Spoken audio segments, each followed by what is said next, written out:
വേരുകളായി നിലച്ചും മാതൃഭൂവിനായി ജീവൻ വെടിഞ്ഞോരെ മാതൃകയായിട്ടും സ്വീകരിച്ചും ഈശ്വര കൈകൂപ്പി നിൽപ്പു ഞാൻ നിൻ മുന്നിൽ ഈറനണിഞ്ഞ മിഴികളോടെ കാരുണ്യമെന്നിൽ ചൊരിയണേ പൂവിന് കാരണമായുള്ള തമ്പുരാനേ ഈശ്വര കൈകൂപ്പി നിൽപ്പു ഞാൻ നിൻ മുന്നിൽ ഈറനണിഞ്ഞ മിഴികളോടെ. ആചാര്യ അനുസ്മരണം. വന്ദേ ശ്രീധര തൃപ്പെരുന്നയമരും ശ്രീപത്മനാഭ പ്രഭോ. വന്ദേ ശ്രീധരി പാർവതി പ്രിയസുതം. ആചാര്യദേ മംഗളം.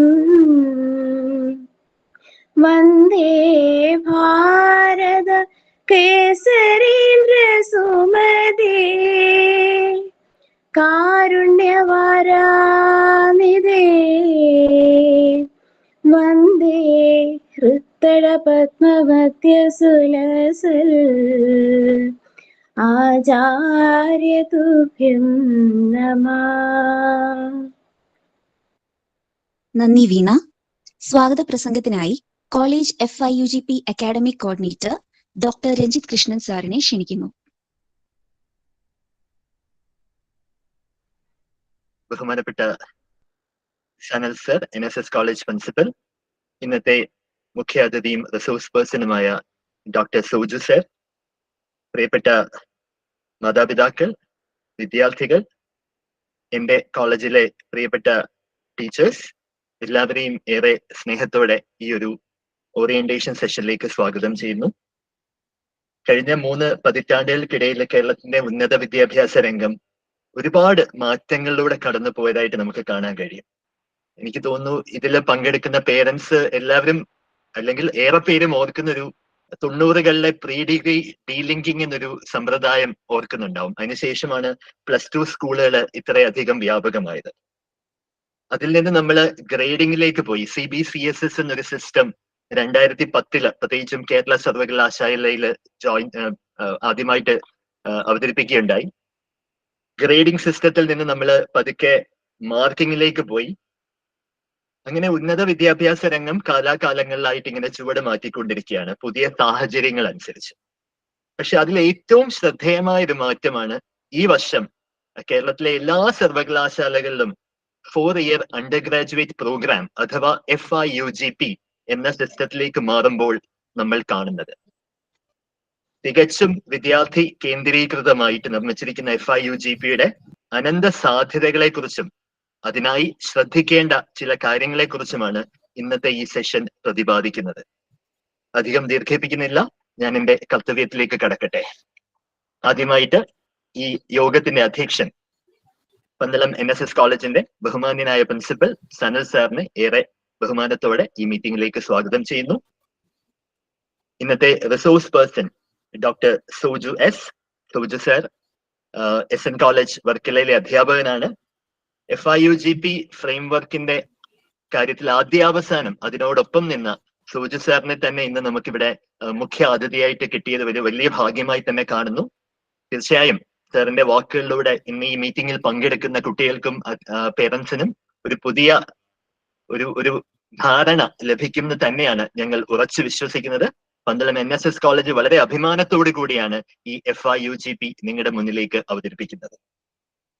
IQAC കോർഡിനേറ്ററായ ജോത്സന ടീച്ചറെ സ്വാഗതം ചെയ്യുന്നു. പ്രിയപ്പെട്ട parents, students, head of the departments, teachers, എല്ലാവരെയും ഏറെ സ്നേഹത്തോടെ ഈ മീറ്റിംഗിലേക്ക് സ്വാഗതം ചെയ്തുകൊണ്ട് നിർത്തുന്നു. നന്ദി, നമസ്കാരം. നന്ദി സർ. അധ്യക്ഷ പ്രസംഗത്തിനായി കോളേജ് പ്രിൻസിപ്പൽ ഡോക്ടർ സനൽ സാറിനെ സ്വാഗതം ചെയ്യുന്നു. ഏറ്റവും പ്രിയപ്പെട്ട കോളേജിന്റെ കേൾക്കുന്നുണ്ടോ? Yes sir. ഹലോ, ഓഡിബിൾ ആണ് സർ. ഓക്കെ.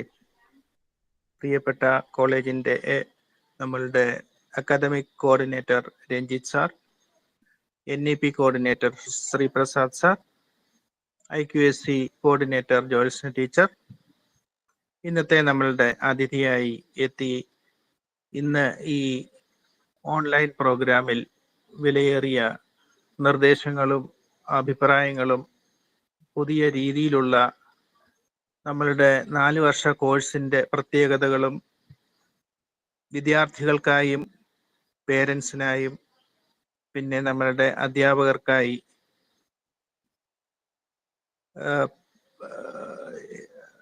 പ്രഭാഷണം ചെയ്യാൻ നമ്മളോടൊപ്പം എത്തിച്ചേർന്നിട്ടുള്ള കേരള യൂണിവേഴ്സിറ്റി ബഹുമാനപ്പെട്ട senate member doctor Soju sir, പ്രിയപ്പെട്ട രക്ഷിതാക്കളെ, വിദ്യാർത്ഥികളെ, പ്രിയപ്പെട്ട അധ്യാപകരെ, നമ്മൾ ഇതുവരെ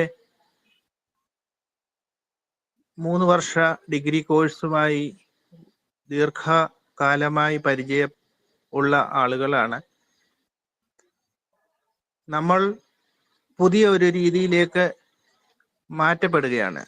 നമ്മളുടെ ഈ മാറ്റം നമ്മുടെ കോളേജിലേക്ക് പഠിക്കാൻ വരുന്ന കുട്ടികൾക്കും നമ്മളോടൊപ്പം തന്നെ ഒത്തിരിയേറെ ആകാംക്ഷകളോടെയാണ് അവരും കടന്നു വരാനിരിക്കുന്നത്. കേരള യൂണിവേഴ്സിറ്റി അഡ്മിഷൻ ഓപ്പൺ ആയിട്ടുണ്ട്. അവരുടെ കോഴ്സ് സ്ട്രക്ചറിൽ തന്നെ വ്യത്യാസം വന്നിരിക്കുന്നു, രീതി വ്യത്യാസം വന്നിരിക്കുന്നു, രീതി ശാസ്ത്രത്തിന് വ്യത്യാസം വന്നിരിക്കുന്നു. അത് ഇതുവരെയുള്ള നമ്മളുടെ ട്രഡീഷണൽ കോഴ്സുകളിൽ നിന്ന് തികച്ചും വിഭിന്നം ആണ് എന്ന് പറയുന്നതിൽ തെറ്റില്ല.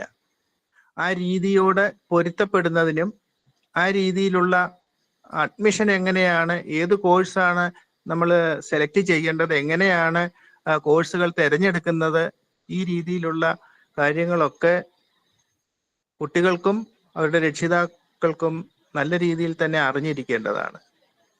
ആയത് പത്രത്തിൽ കൂടിയൊക്കെ കുറേയേറെ നമുക്കൊക്കെ ഇപ്പോൾ കിട്ടിക്കൊണ്ടിരിക്കുന്നുണ്ട് അറിവുകൾ. എങ്കിലും നമ്മളുടെ കോളേജിലേക്ക് സെലക്ട് ചെയ്യാൻ ആഗ്രഹിക്കുന്ന കുട്ടികൾക്കായി അവരുടെ രക്ഷിതാക്കൾക്കുമായും കോളേജ് ലെവലിൽ നമ്മൾ ഈ പ്രോഗ്രാം സംഘടിപ്പിക്കുകയാണ്. ഈ പ്രോഗ്രാമിന് നമ്മളോട് ഇന്ന് ഒപ്പം ഉള്ളത് ഡോക്ടർ സോജു സാറാണ്. ബഹുമാനപ്പെട്ട സെനറ്റ് മെമ്പറാണ് കേരള യൂണിവേഴ്സിറ്റിയിലെ.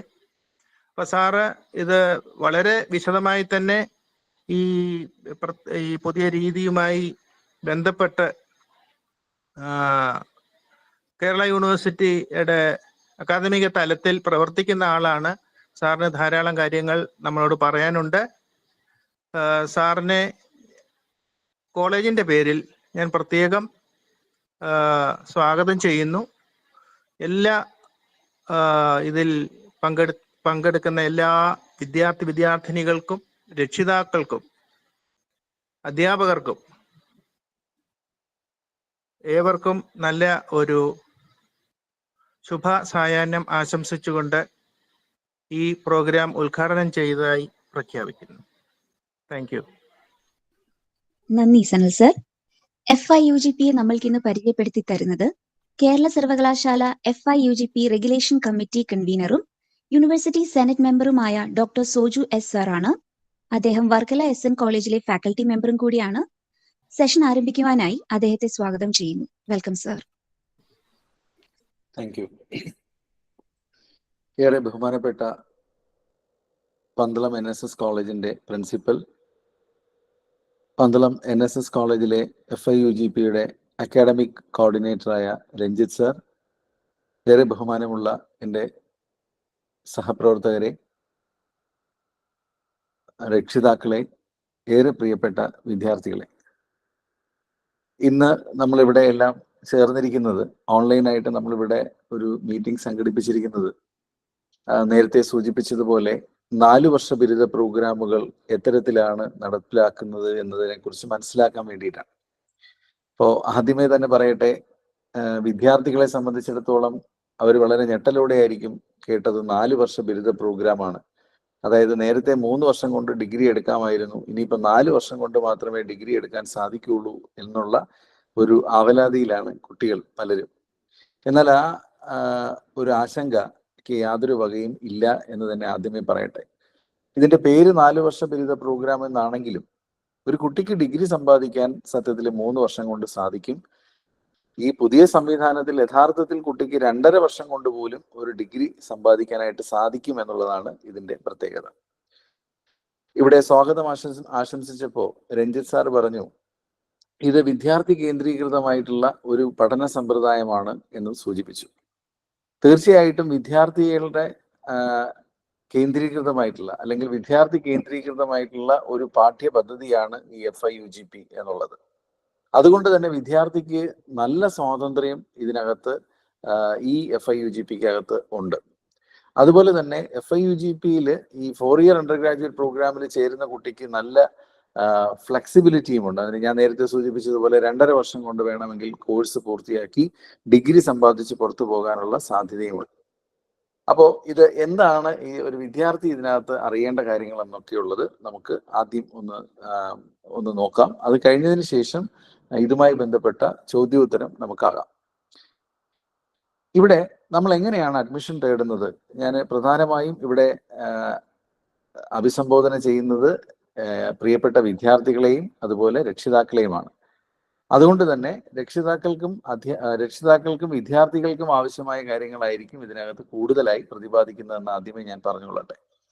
ഇവിടെ പ്രവേശനം ആഗ്രഹിക്കുന്ന വിദ്യാർത്ഥികളെ സംബന്ധിച്ചിടത്തോളം പ്രായം എത്ര പ്രായം വരെ നമുക്ക് അപേക്ഷിക്കാം എന്നുള്ളത് അത് നിലവിലെ മാനദണ്ഡം തന്നെയാണ്. നിലവിൽ 23 വയസ്സ് ഉള്ള കുട്ടികൾക്ക് ജനറൽ കാറ്റഗറി, റിസർവേഷൻ കാറ്റഗറിയിലുള്ളവർക്ക് 25 വയസ്സ് വരെയും ഡിഗ്രിക്ക് അപേക്ഷിക്കാം. അതേ മാനദണ്ഡം തന്നെയാണ് FIUGPയിലേക്കും പ്രായത്തിന്റെ കാര്യത്തിൽ അപേക്ഷിക്കുന്ന കാര്യം. മറ്റൊരു കാര്യം, സംവരണം നിലവിലെ മാനദണ്ഡങ്ങളെല്ലാം അതുപോലെ തന്നെ തുടരുകയാണ്. യോഗ്യത നിലവിലെ മാനദണ്ഡങ്ങൾ തന്നെയാണ്. അതായത് നിലവിൽ നമ്മുടെ യൂണിവേഴ്സിറ്റി സമ്പ്രദായത്തിൽ നമുക്കറിയാം, ഇപ്പൊ BSc ഫിസിക്സിന് ചേരേണ്ട ഒരു വിദ്യാർത്ഥിയെ സംബന്ധിച്ച് അതിനെ കുട്ടിയുടെ ഇൻഡെക്സ് മാർക്ക് കാൽക്കുലേറ്റ് ചെയ്തിട്ട് ഇൻഡെക്സ് മാർക്കിന്റെ ബേസിസിലാണ് മെറിറ്റ് ലിസ്റ്റ് തയ്യാറാക്കുകയും കുട്ടികളുടെ ചോയ്സിനനുസരിച്ച് കോളേജുകൾ അലോട്ട്മെന്റ് ആയി ലഭിക്കുകയും ചെയ്യുന്നത്. അപ്പോൾ ഈ സംവിധാനങ്ങൾക്കൊന്നും തന്നെ നിലവിൽ യാതൊരു മാറ്റവുമില്ല. കഴിഞ്ഞ വർഷത്തേതുപോലെ തന്നെയാണ് ഈ വർഷവും. FIUGP വരുന്നു എന്നുള്ളത് കൊണ്ട് യാതൊരു മാറ്റവും ഈ കാര്യങ്ങളിൽ ഇല്ല. അതായത് പ്രായം, സംവരണം, യോഗ്യത, മെറിറ്റ് എന്നിവ കണക്കാക്കുന്നതും എന്നിവയുമായി ബന്ധപ്പെട്ട കാര്യങ്ങളിലും കഴിഞ്ഞ വർഷത്തേതുപോലെ തന്നെയാണ്. യാതൊരു വ്യത്യാസവും ഈ വർഷവും ഇല്ല. മറ്റൊരു കാര്യം, നമ്മൾ വിദ്യാർത്ഥി അഡ്മിഷനായിട്ട് ഇവിടെ വരുമ്പോൾ നമ്മൾ മനസ്സിലാക്കേണ്ടത് എല്ലാ വിദ്യാർത്ഥികൾക്കും ഇപ്പോൾ പ്രവേശനം ലഭിക്കുന്നത് ഓണേഴ്സ് ബിരുദ പ്രോഗ്രാമിലേക്കാണ്. കഴിഞ്ഞ വർഷം വരെ നമ്മൾ സാധാരണഗതിയിൽ അഡ്മിഷൻ എടുത്തിരുന്നത് ഡിഗ്രിയിലേക്കാണ്, അതായത് ബിരുദ പ്രോഗ്രാമിലേക്കാണ് കുട്ടി അഡ്മിഷൻ എടുത്തിരുന്നത് എങ്കിൽ ഇത്തവണ എല്ലാ കുട്ടികളും അഡ്മിഷൻ എടുക്കുന്നത് ഓണേഴ്സ് ബിരുദ പ്രോഗ്രാമിലേക്കാണ്. എന്നാൽ ഞാൻ നേരത്തെ സൂചിപ്പിച്ചതുപോലെ ഓണേഴ്സ് ബിരുദ പ്രോഗ്രാം 4 വർഷം കൊണ്ടല്ലേ പൂർത്തിയാക്കാൻ സാധിക്കൂ എന്ന് എല്ലാ വിദ്യാർത്ഥികൾക്കും സ്വാഭാവികമായ ഒരു സംശയം ഉണ്ടാവാം. പക്ഷേ വിദ്യാർത്ഥികളോട് ആദ്യമേ തന്നെ പറയാൻ സാധിക്കുന്നത്, യഥാർത്ഥത്തിൽ ഈ ഓണേഴ്സ് ഡിഗ്രിയിൽ അല്ലെങ്കിൽ ഓണേഴ്സ് ബിരുദ പ്രോഗ്രാമിൽ ചേരുന്നത് കൊണ്ട് കുട്ടിക്ക് തീർച്ചയായും ബെനിഫിറ്റ് മാത്രമേ ഉള്ളൂ. കാരണം എന്ന് വെച്ചാൽ വിദ്യാർത്ഥികളെ സംബന്ധിച്ച് 3 സാധ്യതകളാണ് ഈ ഓണേഴ്സ് ബിരുദ പ്രോഗ്രാമിൽ ചേരുന്നത് കൊണ്ട് ഉണ്ടാകുന്നത്. ഒരു ഉദാഹരണം പറഞ്ഞാൽ, കുട്ടി 3 വർഷം പഠിച്ചിട്ട് ബിരുദം പൂർത്തിയാക്കി പുറത്തു പോകാൻ ആഗ്രഹിക്കുന്നെങ്കിൽ ബിരുദത്തോടു കൂടി ഡിഗ്രി സമ്പാദിച്ചുകൊണ്ട് വിദ്യാർത്ഥിക്ക് പുറത്തു പോകാനുള്ള അവസരം ഇപ്പോഴും ഉണ്ട്, ഇപ്പോഴും നിലനിൽക്കുന്നുണ്ട് എന്ന് നമ്മൾ മനസ്സിലാക്കുക. ഉദാഹരണത്തിന് BA എക്കണോമിക്സ് എടുക്കുന്നു. നമ്മൾ നേരത്തെ BA എക്കണോമിക്സ് 3 വർഷമായിരുന്നു. ഇപ്പോഴും BA എക്കണോമിക്സ് എടുക്കാം. 3 വർഷം പൂർത്തിയാക്കി കുട്ടിക്ക് വേണമെങ്കിൽ പുറത്തു പോകാം. പുറത്തു പോയാൽ BA എക്കണോമിക്സ് ഡിഗ്രി കിട്ടും. പക്ഷെ വിദ്യാർത്ഥികൾ ആലോചിക്കേണ്ട ഒരു പ്രധാനപ്പെട്ട കാര്യം, അങ്ങനെ BA എക്കണോമിക്സ് എടുത്ത് നമ്മൾ പുറത്തു പോയാൽ നമ്മുടെ തൊഴിൽ സാധ്യതയും ഉപരിപഠന സാധ്യതയും അവിടെ നിൽക്കുകയാണ്. അത് പിന്നെ നമ്മൾ 2 വർഷത്തെ PGക്ക് പോകണം. യഥാർത്ഥത്തിൽ നമുക്കിവിടെ അഡ്മിഷൻ ലഭിച്ചത് ഓണേഴ്സ് ബിരുദത്തിനാണ്. അതായത് 4 വർഷം കൊണ്ട് പൂർത്തിയാക്കാൻ സാധിക്കുന്ന ഓണേഴ്സ് ഡിഗ്രിയിലേക്ക് നമുക്ക് പോകാനുള്ള സാധ്യത, അഡ്മിഷൻ നമുക്ക് അതിന് തന്നെ കിട്ടിക്കഴിഞ്ഞു. അതുകൊണ്ട് എനിക്ക് ആദ്യമേ തന്നെ പ്രിയപ്പെട്ട വിദ്യാർത്ഥികളോട് പറയാനുള്ളത്, തീർച്ചയായും ഓണേഴ്സ് ബിരുദം എടുത്ത് പുറത്തു പോകുന്നതാണ് വിദ്യാർത്ഥികളുടെ ഉപരിപഠന സാധ്യതയും തൊഴിൽ സാധ്യതയും വർദ്ധിപ്പിക്കുന്നത്. അതുകൊണ്ട് 3 വർഷം കൊണ്ട് ഡിഗ്രി സമ്പാദിച്ച് പുറത്തു പോകാം എന്നൊരു ഓപ്ഷൻ ഉണ്ടെങ്കിലും അഡ്മിഷൻ ലഭിക്കുന്ന മുഴുവൻ കുട്ടികളും ഓണേഴ്സ് ബിരുദം പൂർത്തിയാക്കി 4 വർഷം കൊണ്ട് പുറത്തു വരുന്നതാണ് ഉചിതം, അല്ലെങ്കിൽ അവർക്ക് ഏറ്റവും പ്രയോജനകരം അതാണ് എന്ന് ഞാനിവിടെ സൂചിപ്പിക്കുകയാണ്. അങ്ങനെ 4 വർഷം കൊണ്ട് വിദ്യാർത്ഥിക്ക് ഓണേഴ്സ് ബിരുദം പൂർത്തിയാക്കാനുള്ള അവസരവുമുണ്ട്. അങ്ങനെ ആണെങ്കിൽ ആ വിദ്യാർത്ഥിക്ക് ലഭിക്കുന്ന ഡിഗ്രിയുടെ പേര് BA ഓണേഴ്സ് ഇൻ എക്കണോമിക്സ് എന്നാണ്. ഇത് ഞാൻ എക്കണോമിക്സ് ഒരു ഉദാഹരണമായി പറഞ്ഞതേ ഉള്ളൂ. ഉദാഹരണത്തിന് ഫിസിക്സ് ആണ് അഡ്മിഷൻ എടുത്ത് വരുന്ന വിദ്യാർത്ഥി എങ്കിൽ ഇത് 3 വർഷം കഴിഞ്ഞ് ആ വിദ്യാർത്ഥി പുറത്തു പോവുകയാണെങ്കിൽ BSc ഫിസിക്സ് ബിരുദം കിട്ടും. 4 വർഷം കൊണ്ട് ഓണേഴ്സ് ബിരുദം പൂർത്തിയാക്കുകയാണെങ്കിൽ ആ വിദ്യാർത്ഥിക്ക് ലഭിക്കുന്ന ഡിഗ്രിയുടെ പേര് BSc ഓണേഴ്സ് ഇൻ ഫിസിക്സ് എന്നായിരിക്കും. BSc ഓണേഴ്സ് ഫിസിക്സ്, ആ ഡിഗ്രി ആ വിദ്യാർത്ഥിക്ക് ലഭിക്കും. ഇനി നല്ല പഠന മികവ് കാണിക്കുന്ന വിദ്യാർത്ഥികളെ സംബന്ധിച്ചിടത്തോളം അവർക്ക് ഈ ബിരുദ പ്രോഗ്രാമിൽ ചേർന്ന് കഴിഞ്ഞാൽ അവർക്ക് വളരെ നേട്ടം ഉണ്ടാക്കാനായിട്ട് സാധിക്കും. അവര് പഠന മികവ് തെളിയിച്ചാൽ, അതായത് ആദ്യത്തെ 6 സെമസ്റ്ററുകളിൽ ആദ്യത്തെ 3 വർഷം 75% മാർക്ക് അവർക്ക് നേടാനായാൽ, 75%മോ അതിൽ കൂടുതലോ മാർക്ക് ആ വിദ്യാർത്ഥികൾക്ക് നേടാൻ ആയാൽ അവർക്ക് ഓണേഴ്സ് വിത്ത് റിസർച്ച് എന്ന ഡിഗ്രി സമ്പാദിക്കാനുള്ള ഒരു അവസരം കൂടി ഉണ്ട്. ഞാൻ ഒന്നുകൂടി സൂചിപ്പിക്കാം. 3-ാം വർഷം ഒരു വിദ്യാർത്ഥിക്ക് ഡിഗ്രി സമ്പാദിക്കാനുള്ള അവസരമുണ്ട്. 3-ാം വർഷത്തെ മാർക്ക്, 3-ാം വർഷത്തിൽ വിജയിച്ച എല്ലാ വിദ്യാർത്ഥികളെയും നമുക്ക് ഒന്ന് ഗ്രൂപ്പ് ചെയ്താൽ അവരെ നമുക്ക് 3-ാം വർഷത്തിൽ വിജയിച്ച വിദ്യാർത്ഥികളെ 2ആയി നമുക്ക് തിരിക്കാം. ഒന്ന് വിജയിച്ച വിദ്യാർത്ഥികളും 75%മോ അതിൽ കൂടുതലോ മാർക്ക് നേടി വിജയിച്ച വിദ്യാർത്ഥികൾ. ഈ വിജയിച്ച എല്ലാ വിദ്യാർത്ഥികൾക്കും ഓണേഴ്സ് ഡിഗ്രി കരസ്ഥമാക്കാനുള്ള അവസരമുണ്ട്. എന്നാൽ 75%മോ അതിൽ കൂടുതലോ മാർക്ക് വാങ്ങി വിജയിച്ച വിദ്യാർത്ഥികളെ സംബന്ധിച്ച് അവർക്ക് ഓണേഴ്സ് വിത്ത് റിസർച്ച് എന്ന ഡിഗ്രിയിലേക്ക് പോകാനുള്ള അവസരവുമുണ്ട്. അതുകൊണ്ടാണ് ഞാൻ ഇവിടെ പറഞ്ഞത്, പഠന മികവിന്റെ അടിസ്ഥാനത്തിൽ വിദ്യാർത്ഥികൾക്ക് 4-ാം വർഷം വേണമെങ്കിൽ ഓണേഴ്സ് വിത്ത് റിസർച്ച് ഡിഗ്രി സമ്പാദിക്കാം. അപ്പൊ നമുക്ക് സ്വാഭാവികമായിട്ടും തോന്നും, നമ്മൾ ഈ ഓണേഴ്സ് ഡിഗ്രി സമ്പാദിച്ചാൽ എന്താണ് ഗുണം, ഓണേഴ്സ് വിത്ത് റിസർച്ച് ഡിഗ്രി സമ്പാദിച്ചാൽ എന്താണ് ഗുണം, അത് നമ്മൾ അറിഞ്ഞിരിക്കണം. നമ്മൾ കൂടുതലായും തൊഴിൽ മേഖലകളിലേക്ക് പോകാൻ ആഗ്രഹിക്കുന്ന വിദ്യാർത്ഥികളെ സംബന്ധിച്ചിടത്തോളം ഓണേഴ്സ് ബിരുദം തന്നെ ധാരാളമാണ്. കാരണം ഞാൻ തുടർന്ന് വരുമ്പോൾ ഞാൻ സൂചിപ്പിക്കാം, കാര്യം തൊഴിൽ പരിചയം കൂടി നേടിക്കൊണ്ടാണ് ഈ ഓണേഴ്സ് ബിരുദം നമ്മൾ പൂർത്തിയാക്കുന്നത് വിദ്യാർത്ഥികൾ. അതുകൊണ്ട് തന്നെ തൊഴിൽ മേഖലയിലേക്ക് അവർക്ക് പോകുന്നതിന് വലിയ തടസ്സങ്ങളില്ല. എന്നാൽ അക്കാഡമിക് ഫീൽഡിൽ തന്നെ ഉയർന്ന ഉപരിപഠനത്തിന് വേണ്ടി പോകാനൊക്കെ ആഗ്രഹിക്കുന്ന വിദ്യാർത്ഥികളെ സംബന്ധിച്ച്, മികച്ച അക്കാദമിക മികവ് പുലർത്തുന്ന വിദ്യാർത്ഥികളെ സംബന്ധിച്ച് ഓണേഴ്സ് വിത്ത് റിസർച്ച് സമ്പാദിക്കുന്നതാണ് കൂടുതൽ ഉചിതം. കാരണം ഇപ്പോൾ UGCയുടെ തന്നെ പുതിയ നോട്ടിഫിക്കേഷൻ വന്നിട്ടുണ്ട്. ഓണേഴ്സ് വിത്ത് റിസർച്ച് ഉള്ള വിദ്യാർത്ഥികൾക്ക് PhDക്ക് തന്നെ ഡയറക്റ്റ് ആയിട്ട് രജിസ്റ്റർ ചെയ്യാനുള്ള സാഹചര്യം വന്നിട്ടുണ്ട്. അപ്പോൾ റിസർച്ച് ഗവേഷണ മേഖലയിലേക്ക് പോകാൻ ആഗ്രഹിക്കുന്ന വിദ്യാർത്ഥികളെ സംബന്ധിച്ച് ഓണേഴ്സ് വിത്ത് റിസർച്ച് എടുക്കുന്നതാണ് കൂടുതൽ അഭികാമ്യം. അപ്പോൾ അത് വിദ്യാർത്ഥിക്ക് തീരുമാനിക്കാവുന്നതാണ്. പക്ഷേ ഈ പഠന മികവിന്റെ അടിസ്ഥാനത്തിൽ മാത്രമേ ഓണേഴ്സ് വിത്ത് റിസർച്ചിലേക്ക് പോകാൻ സാധിക്കൂ എന്നുകൂടി ഓർമ്മിപ്പിക്കുകയാണ്. അപ്പോൾ ഇത് ഓണേഴ്സ് ബിരുദ പ്രോഗ്രാമിൽ അഡ്മിഷൻ കിട്ടുന്ന വിദ്യാർത്ഥികളുടെ പുതിയ സാധ്യതകളാണ് ഇതെല്ലാം. ഇനി നമ്മള് ഈ 4 വർഷ ബിരുദ പ്രോഗ്രാമിൽ ഇതുവരെ ഇല്ലാതിരുന്ന 2 വാക്കുകൾ നമുക്ക് പരിചയപ്പെടേണ്ടതുണ്ട്. അത് ഒന്ന് മേജർ വിഷയങ്ങളും അതുപോലെ തന്നെ മൈനർ വിഷയങ്ങൾ. ഈ 2 വാക്കുകൾ നമ്മളെ സംബന്ധിച്ച് വളരെ പ്രധാനപ്പെട്ടതാണ്.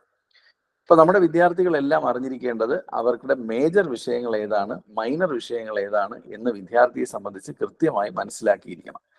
ഇതുകൊണ്ട് വലിയ പ്രാധാന്യമുണ്ട്. കാര്യം നേരത്തെ പോലെയല്ല. നേരത്തെ ആയിരുന്നെങ്കിൽ, പണ്ടായിരുന്നെങ്കിൽ നമ്മൾ ഒരു ക്ലാസ്സിൽ അഡ്മിഷൻ എടുക്കുന്ന വിദ്യാർത്ഥികൾക്ക് എല്ലാ പേർക്കും ഒരു ഡിഗ്രിയാണ് ലഭിക്കുക. ഉദാഹരണത്തിന് BCom ക്ലാസ്സിൽ അഡ്മിഷൻ കിട്ടിയ മുഴുവൻ കുട്ടികളും പഠിച്ച് പാസ്സായി പുറത്തിറങ്ങുമ്പോൾ എല്ലാ കുട്ടികൾക്കും ജയിച്ചാൽ കിട്ടുന്ന ഡിഗ്രിയുടെ പേര് BCom എന്നായിരുന്നു. BSc ഫിസിക്സിൽ പഠിച്ചിറങ്ങിയ വിദ്യാർത്ഥികൾക്ക് എല്ലാ പേർക്കും കിട്ടുന്ന ഡിഗ്രി BSc ഫിസിക്സ് എന്നായിരുന്നു. പക്ഷെ ഇനി അങ്ങനെയല്ല. ഒരു ക്ലാസ്സിൽ പഠിക്കുന്ന വിദ്യാർത്ഥിക്ക് തന്നെ ഒരേ ക്ലാസ്സിൽ പഠിക്കുന്ന പല വിദ്യാർത്ഥികൾക്കും പല ഡിഗ്രി, അവരുടെ മേജർ മൈനർ കോമ്പിനേഷൻസ് വെച്ചുകൊണ്ട് പല ഡിഗ്രികൾ സമ്പാദിക്കാനുള്ള ഒരു അവസരം ഉണ്ട്. അതുകൊണ്ടാണ് നേരത്തെ നമ്മൾ സൂചിപ്പിച്ചത് ഇത് വിദ്യാർത്ഥി കേന്ദ്രീകൃതമായ ഒരു പഠന സമ്പ്രദായം ആണെന്നാണ്. അതായത് വിദ്യാർത്ഥിക്ക് തീരുമാനിക്കാം എൻ്റെ മേജർ വിഷയം ഏതാണ്, എൻ്റെ മൈനർ വിഷയം ഏതാണ് എന്ന് കുട്ടിക്ക് തീരുമാനിക്കാം. ഇനി എന്താണ് മേജർ, എന്താണ് മൈനർ എന്ന് ഇവിടെ സൂചിപ്പിക്കാം. ഉദാഹരണത്തിന് പ്രവേശനം ലഭിക്കുന്ന വിഷയത്തിനെയാണ് നമ്മൾ മേജർ വിഷയം എന്ന് നമ്മൾ പറയുക. ഉദാഹരണത്തിന് ഫിസിക്സിലേക്ക് BSc ഓണേഴ്സ്, ഞാൻ നേരത്തെ സൂചിപ്പിച്ചല്ലോ, ഓണേഴ്സ് ഡിഗ്രിയിലേക്കാണ് നമുക്ക് പ്രവേശനം ലഭിക്കുക. ഒരു വിദ്യാർത്ഥി കോളേജിലേക്ക് വരുന്നു, ആ വിദ്യാർത്ഥി ഫിസിക്സിൽ അഡ്മിഷൻ എടുക്കുന്നു എന്ന് പറഞ്ഞാൽ അതിന്റെ അർത്ഥം BSc ഓണേഴ്സ് ഫിസിക്സിലാണ് ആ വിദ്യാർത്ഥിക്ക് നമ്മൾ അഡ്മിഷൻ കൊടുക്കുന്നത്, അല്ലെങ്കിൽ ആ കുട്ടി അഡ്മിഷൻ എടുക്കുന്നത് BSc ഓണേഴ്സ് ഫിസിക്സിലാണ്. അപ്പോൾ ആ വിദ്യാർത്ഥി അറിഞ്ഞിരിക്കേണ്ടത്, വിദ്യാർത്ഥിയോട് ആരെങ്കിലും ചോദിക്കുകയാണ് നിന്റെ മേജർ വിഷയം ഏതാണ്, കുട്ടിയുടെ മേജർ വിഷയം ഏതാണ് എന്ന് ചോദിച്ചാൽ കുട്ടി പറയേണ്ടത് എൻ്റെ മേജർ വിഷയം ഫിസിക്സ് ആണ്. എന്തുകൊണ്ടാണ് അങ്ങനെ പറഞ്ഞതെന്ന് ചോദിച്ചാൽ ഞാൻ BSc ഓണേഴ്സ് ഫിസിക്സിലേക്കാണ് അഡ്മിഷൻ എടുത്തിരിക്കുന്നത്, അതുകൊണ്ട് എൻ്റെ മേജർ വിഷയം ഫിസിക്സ് ആണ്. ഇനി പ്രവേശനം ലഭിക്കുന്ന കോളേജിൽ ധാരാളം മറ്റു വിഷയങ്ങളുണ്ടാവും. ഉദാഹരണത്തിന് ഇപ്പോൾ പന്തളം NSS കോളേജിനെ സംബന്ധിച്ച് വലിയ കോളേജാണ്. ആ കോളേജിനെ സംബന്ധിച്ച് നിരവധി ഡിപ്പാർട്ട്മെന്റുകളുണ്ട്.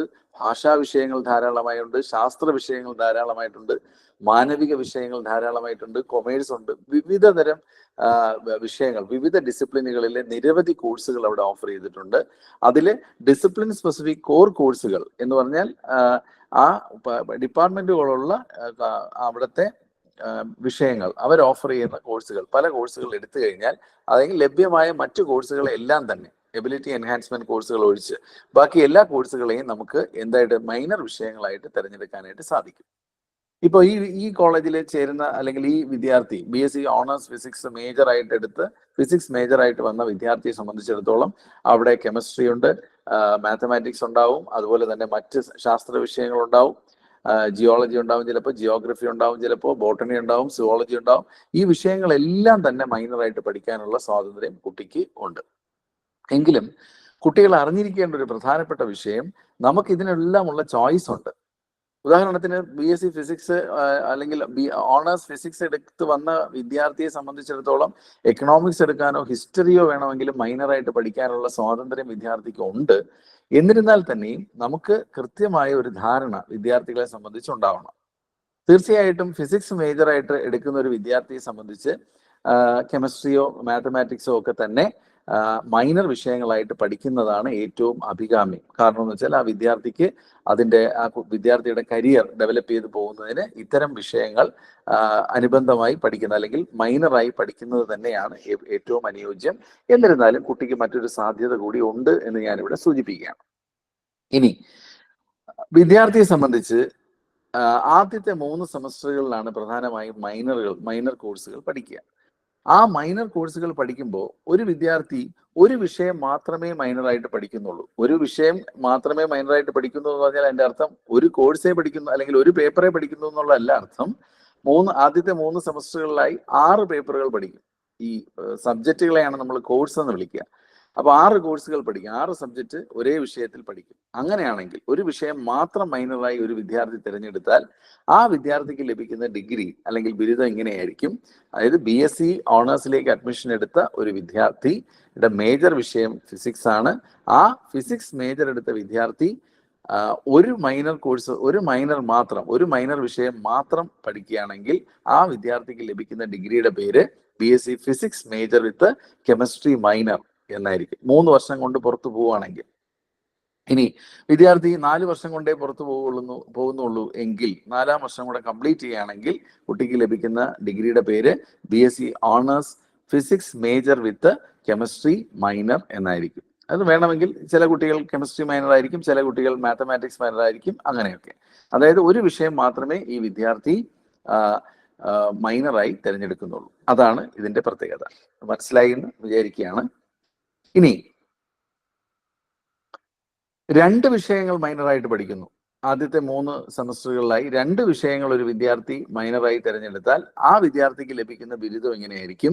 BSc physics major with chemistry and mathematics. അതുപോലെ തന്നെ BA honours history major with commerce and economics. ഈ തരത്തിലുള്ള ഡിഗ്രി വിദ്യാർത്ഥിക്ക് ലഭിക്കും. 3 വർഷം പുറത്തു പോകുമ്പോൾ ഓണേഴ്സ് എന്ന വാക്ക് അതിനകത്ത് ഉണ്ടാവില്ല. അപ്പൊ ഈ ഡിഗ്രി കണ്ടാൽ നമുക്കറിയാം BSc physics major with chemistry and mathematics എന്ന് പറഞ്ഞാൽ നമുക്കറിയാം ഈ വിദ്യാർത്ഥി 3 വർഷം കൊണ്ട് ബിരുദ പഠനം പൂർത്തിയാക്കിയ വിദ്യാർത്ഥിയാണ്. ആ വിദ്യാർത്ഥിയുടെ മേജർ വിഷയം ഫിസിക്സ് ആണ്. ആ വിദ്യാർത്ഥി മൈനറുകളായി 2 വിഷയങ്ങൾ തിരഞ്ഞെടുത്തിരുന്നു. അത് ഒന്ന് കെമിസ്ട്രിയും ഒന്ന് മാത്തമാറ്റിക്സും ആണ് എന്ന് നമുക്ക് മനസ്സിലാവും.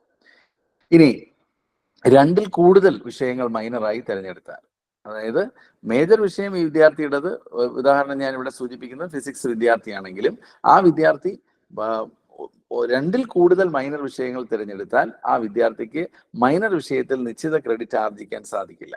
അങ്ങനെ വരുമ്പോൾ ആ വിദ്യാർത്ഥിയെ നമുക്ക് ഒരു മേജർ വിഷയത്തിൽ ഡിഗ്രി സമ്പാദിച്ചു അല്ലെങ്കിൽ ബിരുദം സമ്പാദിച്ചു എന്ന് മാത്രമേ പറയാൻ കഴിയൂ. ഇവിടെ ഉദാഹരണം കൊടുത്തിട്ടുണ്ട്, ബികോം കൊമേഴ്സ് മേജർ. ഇനി BSc honours with research chemistry major എന്ന് പറഞ്ഞാൽ ഈ വിദ്യാർത്ഥിക്ക് മൈനർ പഠിച്ചിട്ടില്ല എന്നല്ല ഇതിന്റെ അർത്ഥം. ഉദാഹരണത്തിന് BSc honours with research chemistry major എന്ന് പറഞ്ഞ ഡിഗ്രി സമ്പാദിച്ച വിദ്യാർത്ഥിയെ കുറിച്ച് നമ്മൾ മനസ്സിലാക്കേണ്ടത്, ഈ വിദ്യാർത്ഥിയുടെ മേജർ സബ്ജക്ട് കെമിസ്ട്രി ആയിരുന്നു. ആ വിദ്യാർത്ഥിക്ക് ആദ്യത്തെ 6 സെമസ്റ്ററുകളിൽ, അതായത് 3 വർഷം, വിദ്യാർത്ഥിക്ക് 75% അതിൽ കൂടുതൽ മാർക്ക് ഉണ്ടായിരുന്നു. അതുകൊണ്ടാണ് ആ വിദ്യാർത്ഥിക്ക് ഓണേഴ്സ് വിത്ത് റിസർച്ചിലേക്ക് ജോയിൻ ചെയ്യാൻ സാധിച്ചത്. ഇനി ഈ വിദ്യാർത്ഥിക്ക് മൈനർ സബ്ജക്റ്റുകൾ ഉണ്ടായിരുന്നു, പക്ഷേ 2ൽ കൂടുതൽ മൈനർ വിഷയങ്ങൾ ആ വിദ്യാർത്ഥി പഠിച്ചത് കൊണ്ടാണ് ഡിഗ്രിയുടെ പേരിന്റെ കൂടെ ആ മൈനർ വിഷയങ്ങൾ അവിടെ പ്രതിപാദിക്കാതിരുന്നത്. ഇത്രയും കാര്യങ്ങൾ നമുക്ക് ഈ ഡിഗ്രിയിൽ നിന്ന് മനസ്സിലാക്കാം. അപ്പൊ വിദ്യാർത്ഥികൾ ഇത്തരത്തിലാണ് മനസ്സിലാക്കേണ്ടത്. ഇനി ഈ മേജർ വിഷയം, അപ്പൊ ഞാൻ ഇവിടെ സൂചിപ്പിച്ച എന്താന്ന് വെച്ചാല് മേജർ വിഷയങ്ങളും, ഒരു മിനിറ്റ്, ഈ മേജർ വിഷയങ്ങൾക്കും മൈനർ വിഷയങ്ങൾക്കും വലിയ പ്രാധാന്യമുണ്ട്. കാരണം നമ്മുടെ ഡിഗ്രിയുടെ പേരിന്റെ കൂടെ തന്നെ മേജർ ഏതാണ് മൈനർ ഏതാണ് എന്ന് വരികയാണ്. ഇവിടെ നോക്കി, ഞാൻ ഇവിടെ കൊടുത്തിരിക്കുന്ന എക്സാമ്പിളിൽ BSc physics major with chemistry minor 3 വർഷം കൊണ്ട്, BSc honours physics major with geology minor എന്ന് പറയുമ്പോൾ നമുക്കറിയാം ഈ വിദ്യാർത്ഥി ഒരൊറ്റ മൈനർ മാത്രമാണ് പഠിച്ചിട്ടുള്ളത്, ജിയോളജി. അതിന് 24 ക്രെഡിറ്റ് ഏൺ ചെയ്തിട്ടുണ്ട്. നല്ല ആഴത്തിൽ തന്നെ മൈനറും പഠിച്ചിട്ടുണ്ട്, 24 ക്രെഡിറ്റിന് പഠിച്ചിട്ടുണ്ട് എന്നാണ് അതിന്റെ അർത്ഥം. ഇനി രണ്ട് മൈനർ പഠിച്ചാൽ BSc honours with BSc honours BA honours history major with commerce and economics. അതുപോലെ 2ൽ കൂടുതൽ പഠിച്ചാൽ BSc honours with research chemistry major എന്നിങ്ങനെ നമ്മൾ പറയും. ഇനി ഈ മേജർ മൈനർ വിഷയങ്ങളെ ഒരു വിദ്യാർത്ഥിക്ക് മാറ്റാൻ സാധിക്കും. ഒരു ഉദാഹരണത്തിന് നമ്മൾ ഇവിടെ പറഞ്ഞ വിദ്യാർത്ഥി, ആ വിദ്യാർത്ഥി മേജറായിട്ട് അഡ്മിഷൻ വിദ്യാർത്ഥിക്ക് ലഭിച്ചത് ഫിസിക്സ് ആണ്. ഇപ്പോ ആദ്യത്തെ 2 സെമസ്റ്ററുകൾ കഴിഞ്ഞപ്പോൾ വിദ്യാർത്ഥി തീരുമാനിക്കുകയാണ്, എനിക്ക് ഫിസിക്സ് അല്ലായിരുന്നു വേണ്ടത്, പകരം എനിക്ക് കെമിസ്ട്രിയിലേക്കാണ് പോവേണ്ടത്. ഈ ആദ്യത്തെ 2 സെമസ്റ്ററിൽ പഠിച്ച ഏത് വിഷയവും കുട്ടിക്ക് മേജറായി തിരഞ്ഞെടുക്കാം. ഉദാഹരണത്തിന് നമ്മളിവിടെ ഉദാഹരണമായി എടുത്ത വിദ്യാർത്ഥി മേജർ ഫിസിക്സ് ആണ് പഠിച്ചതെങ്കിലും മൈനറായി കെമിസ്ട്രിയും മാത്തമാറ്റിക്സും പഠിച്ചു എന്ന് വിചാരിക്കുക. അങ്ങനെയാണെങ്കിൽ ആ വിദ്യാർത്ഥിയെ സംബന്ധിച്ച് കെമിസ്ട്രിയിലേക്കോ മാത്തമാറ്റിക്സിലേക്കോ മേജർ വിഷയം മാറ്റാനുള്ള സൗകര്യം ഉണ്ട്, അല്ലെങ്കിൽ അതിലേക്ക് മാറാനുള്ള സൗകര്യം ഉണ്ട്. അത് 2ാമത്തെ സെമസ്റ്ററിന്റെ അവസാനമാണ് വിദ്യാർത്ഥിക്ക് ആ ഒരു സൗകര്യം ലഭിക്കുക. എന്നിരുന്നാലും ഇങ്ങനെ ഒരു അവസരം ഉണ്ട് എന്നുള്ളത് ഒരു വിദ്യാർത്ഥിക്ക് തൻ്റെ മേജർ വിഷയം മാറാൻ, അല്ലെങ്കിൽ മറ്റൊരു മൈനർ വിഷയത്തിൽ താല്പര്യം വന്ന് അങ്ങനെ മാറാനുള്ള ഒരു ഉപാധിയാണത്. എന്നാൽ പോലും എല്ലാ വിദ്യാർത്ഥികളും അഡ്വൈസബിൾ ആയിട്ടുള്ള ഒരു കാര്യം, മുഴുവൻ വിദ്യാർത്ഥികളും ആദ്യമേ അഡ്മിഷൻ എടുക്കുന്ന മേജർ വിഷയത്തിൽ തന്നെ പഠിച്ചു പോകുന്നതാണ് ഏറ്റവും അഭികാമി. കാരണം നമുക്ക് ആദ്യം മുതൽ തന്നെ ആ വിഷയത്തിലുള്ള ഒരു ഓറിയന്റേഷനും എല്ലാം നമുക്ക് കിട്ടും. അപ്പൊ നമ്മൾ ആ വിഷയം തന്നെ തുടർന്ന് പോകുന്നതാണ് അഭികാമ്യം. എന്നാൽ 2ാം സെമസ്റ്റർ കഴിയുമ്പോൾ വേണമെങ്കിൽ വിദ്യാർത്ഥിക്ക് മേജർ വിഷയം മാറി ലാംഗ്വേജ് ഒഴിച്ച് മറ്റേതെങ്കിലും ഒരു വിഷയത്തിലേക്ക്, ആദ്യ 2 സെമസ്റ്ററിൽ പഠിച്ച മറ്റേതെങ്കിലും ഒരു വിഷയത്തിലേക്ക് മാറാൻ വിദ്യാർത്ഥിക്ക് സാധ്യമാവും എന്നുകൂടെ അറിയിക്കുകയാണ്. മറ്റൊരു കാര്യം, വിദ്യാർത്ഥിക്ക് കോളേജ് വേണമെങ്കിലും മാറിപ്പോവാനായിട്ട് സാധിക്കും. അതായത് 2ാം സെമസ്റ്റർ കഴിയുമ്പോൾ വിദ്യാർത്ഥിക്ക് മേജറും മാറാം, അതോടൊപ്പം തന്നെ വേണമെങ്കിൽ മറ്റൊരു കോളേജിലേക്ക് മാറാനുമുള്ള അവസരം ഈ FIUGP നൽകുന്നുണ്ട്. ഇത്തരം സാധ്യതകൾ ഇവിടെ ഉള്ളപ്പോൾ തന്നെ ഞാൻ വിദ്യാർത്ഥികളെ ഒന്നുകൂടി ഓർമ്മിപ്പിക്കുകയാണ്, നമ്മൾ ഇപ്പോൾ അഡ്മിഷൻ എടുക്കുമ്പോൾ നമ്മുടെ കൃത്യമായ പ്രയോറിറ്റിയൊക്കെ കൊടുത്ത് തന്നെയാണ് നമ്മൾ അഡ്മിഷൻ എടുക്കുന്നത്. അതുകൊണ്ട് തന്നെ നമ്മൾ കൃത്യമായി പ്രയോറിറ്റി കൊടുത്ത് നമ്മൾ അലോട്ട്മെന്റിൽ ഇടം പിടിച്ച് നമുക്ക് ആഗ്രഹമുള്ള ഒരു കോളേജിൽ നമ്മൾ ജോയിൻ ചെയ്താൽ പരമാവധി ഇങ്ങനെ സാധ്യതകൾ ഉണ്ടെങ്കിലും ഇത്തരം സാധ്യതകളെ നമ്മൾ പരമാവധി പ്രയോജനപ്പെടുത്താതിരിക്കുന്നതായിരിക്കും നല്ലത്. കാരണം നമുക്ക് ഒരു കോളേജിൽ തന്നെ പഠിച്ച് ആ കോളേജിൽ നമ്മൾ എടുത്ത മേജർ വിഷയത്തിൽ തന്നെ 4 വർഷവും പൂർത്തിയാക്കി നമുക്ക് പുറത്തു വരാൻ സാധിക്കുന്ന ഒരു സാഹചര്യം ഉണ്ടാകും. അപ്പൊ അത് നമ്മൾ ആദ്യം ചേരുമ്പോൾ തന്നെ ആ കോളേജിലെ മൈനറുകളും എല്ലാം മൈനർ വിഷയങ്ങളെല്ലാം നമുക്ക് നല്ലൊരു ഫെമിലിയർ ആയിരിക്കും. അതുകൊണ്ട് അത്തരം ആ കോളേജിൽ തന്നെ തുടരുന്നതായിരിക്കും ഏറ്റവും അഭികാമ്യം. എന്നാലും സാധ്യതകളുണ്ട് എന്നാണ് ഞാനിവിടെ സൂചിപ്പിച്ചത്. ഇനി ഇതാണ് ഞാൻ നേരത്തെ സൂചിപ്പിച്ചു, പ്രധാനമായും മേജർ കോഴ്സുകളും അതുപോലെ തന്നെ അല്ലെങ്കിൽ മേജർ വിഷയങ്ങളും മൈനർ വിഷയങ്ങളുമാണ് ഉള്ളത്. ഇത് കൂടാതെ നമ്മുടെ ഈ FIUGP വിദ്യാർത്ഥികൾക്ക് ഉറപ്പ് നൽകുന്ന മറ്റൊരു കാര്യം, നമുക്ക് തൊഴിൽ സമ്പാദിക്കാനുള്ള ഒരു അവസരം ഈ FIUGP കൊണ്ട് വിദ്യാർത്ഥികൾക്ക് ഉണ്ടാവണം. ഇതിനു വേണ്ടി പ്രധാനമായും ഉൾപ്പെടുത്തിയിരിക്കുന്ന 2 തരം കോഴ്സുകളുണ്ട്. ആ കോഴ്സുകൾ സ്കിൽ കോഴ്സുകളും 2 വാല്യൂ അഡിഷൻ കോഴ്സുകളുമാണ്. അപ്പോൾ ഒരു വിദ്യാർത്ഥിയുടെ തൊഴിൽ നൈപുണ്യം വർദ്ധിപ്പിക്കുന്നതിന് വേണ്ടിയാണ് സ്കിൽ കോഴ്സുകൾ FIUGPയുടെ ഭാഗമാക്കിയിരിക്കുന്നതെങ്കിൽ, കുട്ടിയുടെ ഹോളിസ്റ്റിക് ഡെവലപ്മെന്റിന് വേണ്ടിയിട്ടാണ് ഈ വാല്യൂ അഡിഷൻ കോഴ്സുകളും ഇതിന്റെ സിലബസിൽ ഉൾപ്പെടുത്തിയിരിക്കുന്നത്. അപ്പോൾ സ്കിൽ കോഴ്സുകളെല്ലാം വളരെ നൂതനമായ സ്കിൽ കോഴ്സുകൾ വിദ്യാർത്ഥികൾക്ക് എല്ലാ കോളേജിലും അവൈലബിൾ ആണ്. ഞാൻ മനസ്സിലാക്കുന്നത് NSS കോളേജ് പന്തളം പോലെ ഒരു വലിയ കോളേജിനെ സംബന്ധിച്ച് മിക്കവാറും എല്ലാ ഡിപ്പാർട്ട്മെന്റുകളും ഓരോ സ്കിൽ കോഴ്സ് ഓഫർ ചെയ്താൽ പോലും നല്ല രീതിയിൽ നല്ല സ്കിൽ കോഴ്സുകളുടെ ഒരു ബാസ്ക്കറ്റ് തന്നെ ഇവിടെ ഉണ്ടാവും. ഇപ്പൊ ഫിസിക്സ് പഠിക്കുന്ന വിദ്യാർത്ഥി ഫിസിക്സിന്റെ സ്കിൽ കോഴ്സ് തന്നെ പഠിക്കണമെന്ന് നിർബന്ധമൊന്നുമില്ല. ചിലപ്പോൾ ഫിസിക്സ് പഠിക്കുന്ന വിദ്യാർത്ഥി ഇംഗ്ലീഷിലെ ഒരു സ്കിൽ കോഴ്സ് ആയിരിക്കും പഠിക്കുക, ചിലപ്പോൾ മലയാളത്തിലെ ഒരു സ്കിൽ കോഴ്സ് ആയിരിക്കും പഠിക്കുക, ചിലപ്പോൾ ബോട്ടണിയിലെ ഒരു സ്കിൽ കോഴ്സ് ആയിരിക്കും പഠിക്കുക, മഷ്റൂം കൾട്ടിവേഷൻ ഒക്കെ പോലുള്ള സ്കിൽ കോഴ്സുകൾ അവൈലബിൾ ആണ്. ചിലപ്പോൾ അത്തരം കോഴ്സുകളായിരിക്കും വിദ്യാർത്ഥി പഠിക്കുക. അപ്പം കുട്ടിയുടെ തൊഴിൽ സാധ്യത വർദ്ധിപ്പിക്കുന്ന തരത്തിലുള്ള കോഴ്സുകൾ ധാരാളമായി സ്വന്തം വിഷയത്തിൽ നിന്നും സ്കിൽ കോഴ്സുകൾ എടുക്കാം. ഇപ്പോൾ ഉദാഹരണത്തിന് ഫിസിക്സ് എടുത്ത കുട്ടിക്ക് ഫിസിക്സിൽ നിന്ന് തന്നെ സ്കിൽ കോഴ്സുകൾ എടുക്കാം. BCom കൊമേഴ്സ് എടുക്കുന്ന വിദ്യാർത്ഥിക്ക് കൊമേഴ്സിൽ തന്നെ ടാലി പോലുള്ള വിഷയങ്ങളിലേക്ക് നമുക്ക് സ്കിൽ കോഴ്സുകൾ എടുത്തു കഴിഞ്ഞാൽ കമ്പ്യൂട്ടറൈസ്ഡ് അക്കൗണ്ടിങ് ഒക്കെ നമുക്ക് ഫെമിലിയർ ആയി കിട്ടും. അതുകൊണ്ട് അത്തരം സാധ്യതകളും ഉണ്ട്. ഇനി മറ്റൊരു കാര്യം, തൊഴിൽ സാധ്യത വർദ്ധിപ്പിക്കുന്ന മറ്റൊരു പ്രധാനപ്പെട്ട സാധ്യത അല്ലെങ്കിൽ മറ്റൊരു പ്രധാനപ്പെട്ട ഘടകം നമ്മുടെ FIUGPയിൽ ഈ 4ാമത്തെ സെമസ്റ്ററിന്റെ ഒടുവിൽ, അതായത് 2 വർഷം കഴിയുമ്പോൾ, 2ാമത്തെ വർഷം കഴിയുമ്പോൾ ഏപ്രിൽ മെയ് മാസങ്ങളിൽ ഒരു സമ്മർ ഇന്റേൺഷിപ്പ് വിദ്യാർത്ഥിക്ക് വെച്ചിട്ടുണ്ട്. ആ സമ്മർ ഇന്റേൺഷിപ്പ് 60 മണിക്കൂറിന്റെ ഒരു സമ്മർ ഇന്റേൺഷിപ്പ് ആണ്. ആ സമ്മർ ഇന്റേൺഷിപ്പ് എന്തിനാണ് വെച്ചിരിക്കുന്നതെന്ന് ചോദിച്ചാൽ വിദ്യാർത്ഥിക്ക് തൊഴിൽ പരിചയം നേടാൻ വേണ്ടിയിട്ടാണ്. അപ്പോൾ ആ തൊഴിൽ പരിചയം നേടുന്ന നമ്മുടെ മേജർ വിഷയവുമായി ബന്ധപ്പെട്ട ഒരു ഇന്റേൺഷിപ്പ് ആയിരിക്കും, സമ്മർ ഇന്റേൺഷിപ്പ് ആയിരിക്കും കുട്ടി നടത്തേണ്ടി വരിക. അപ്പോൾ ആ സമ്മർ ഇന്റേൺഷിപ്പിലൂടെ കുട്ടിക്ക് തൊഴിൽ സാധ്യത യഥാർത്ഥത്തിൽ വർദ്ധിക്കുകയാണ് ചെയ്യുന്നത്. ഇത് കൂടാതെ 8ാമത്തെ സെമസ്റ്ററിൽ അതായത് 4ാം വർഷത്തിന്റെ അവസാനം 6 മാസവും വിദ്യാർത്ഥിക്ക് ഇന്റേൺഷിപ്പ് ചെയ്യാനുള്ള അവസരമുണ്ട്. അതാത് മേജർ വിഷയങ്ങളുമായി ബന്ധപ്പെട്ട മേഖലയിൽ ഇന്റേൺഷിപ്പ് ചെയ്യാനുള്ള വലിയൊരു അവസരം വിദ്യാർത്ഥിക്ക് തുറന്നു കിട്ടുകയാണ്. ആ ഇന്റേൺഷിപ്പ് ചെയ്തു കഴിഞ്ഞാൽ വിദ്യാർത്ഥിയുടെ തൊഴിൽ സാധ്യത വീണ്ടും വർദ്ധിക്കുകയാണ് എന്നുള്ളതാണ് ഇവിടെ സൂചിപ്പിക്കാനുള്ളത്. അപ്പോൾ ഒരു വിദ്യാർത്ഥിയുടെ തൊഴിൽ സാധ്യത വർദ്ധിപ്പിക്കാനുള്ള FIUGPയിലെ പ്രധാനപ്പെട്ട 2 ഘടകങ്ങളാണ്, ഒന്ന് സ്കിൽ എൻഹാൻസ്മെന്റ് കോഴ്സുകളും 2 ഇന്റേൺഷിപ്പുകളും. അപ്പോൾ ഞാൻ നേരത്തെ സൂചിപ്പിച്ചു, സ്കിൽ എൻഹാൻസ്മെന്റ് കോഴ്സുകൾ വിവിധ ഘട്ടങ്ങളിൽ വിവിധ സെമസ്റ്ററുകളായി നമ്മൾ പഠിക്കും. അതോടൊപ്പം ഇന്റേൺഷിപ്പ് 2 പ്രാവശ്യമാണ് ഇന്റേൺഷിപ്പ് ചെയ്യുന്നത്. ആദ്യത്തത് 2 വർഷം കഴിയുമ്പോൾ, അതായത് 4ാമത്തെ സെമസ്റ്ററിന്റെ ഒടുവിൽ നമ്മൾ ചെയ്യുന്ന 60 മണിക്കൂറിന്റെ ഒരു ചെറിയ ഇന്റേൺഷിപ്പ്, സമ്മർ ഇന്റേൺഷിപ്പ് എന്നാണ് നമ്മൾ അതിനെ പറയുക. പിന്നെ ഒന്ന് 8ാമത്തെ സെമസ്റ്ററിൽ 6 മാസം എടുത്തുകൊണ്ട് നമ്മൾ ചെയ്യുന്ന ഇന്റേൺഷിപ്പ്. ഇത് ഓണേഴ്സ് വിത്ത് റിസർച്ച് എടുക്കുന്ന വിദ്യാർത്ഥികളെ സംബന്ധിച്ച് വ്യത്യസ്തമാണ്. അവരെ സംബന്ധിച്ച് അവർ ഇന്റേൺഷിപ്പ് ആയിരിക്കില്ല ചെയ്യുന്നത്. അവർ ഇന്റേൺഷിപ്പ് ഏതെങ്കിലും റിസർച്ച് ഓർഗനൈസേഷനിൽ ചെയ്യാം, അല്ലെങ്കിൽ അവർ റിസർച്ച് പ്രോജക്റ്റ് ആണ് അവർ ചെയ്യുക. അവർ ഞാൻ നേരത്തെ സൂചിപ്പിച്ചതുപോലെ ഗവേഷണ മേഖലയുമായി കൂടുതൽ ബന്ധപ്പെട്ട് പ്രവർത്തിക്കേണ്ടവരായതിനാലാണ് ഓണേഴ്സ് വിത്ത് റിസർച്ച് ഡിഗ്രി പോകുന്നവർ അത്തരത്തിലുള്ള ഗവേഷണ പ്രവർത്തനങ്ങളിൽ ഏർപ്പെടുന്നത്. അപ്പോൾ ഇത്രയുമാണ് നമ്മുടെ FIUGPയുടെ പ്രധാനപ്പെട്ട ഘടകങ്ങൾ.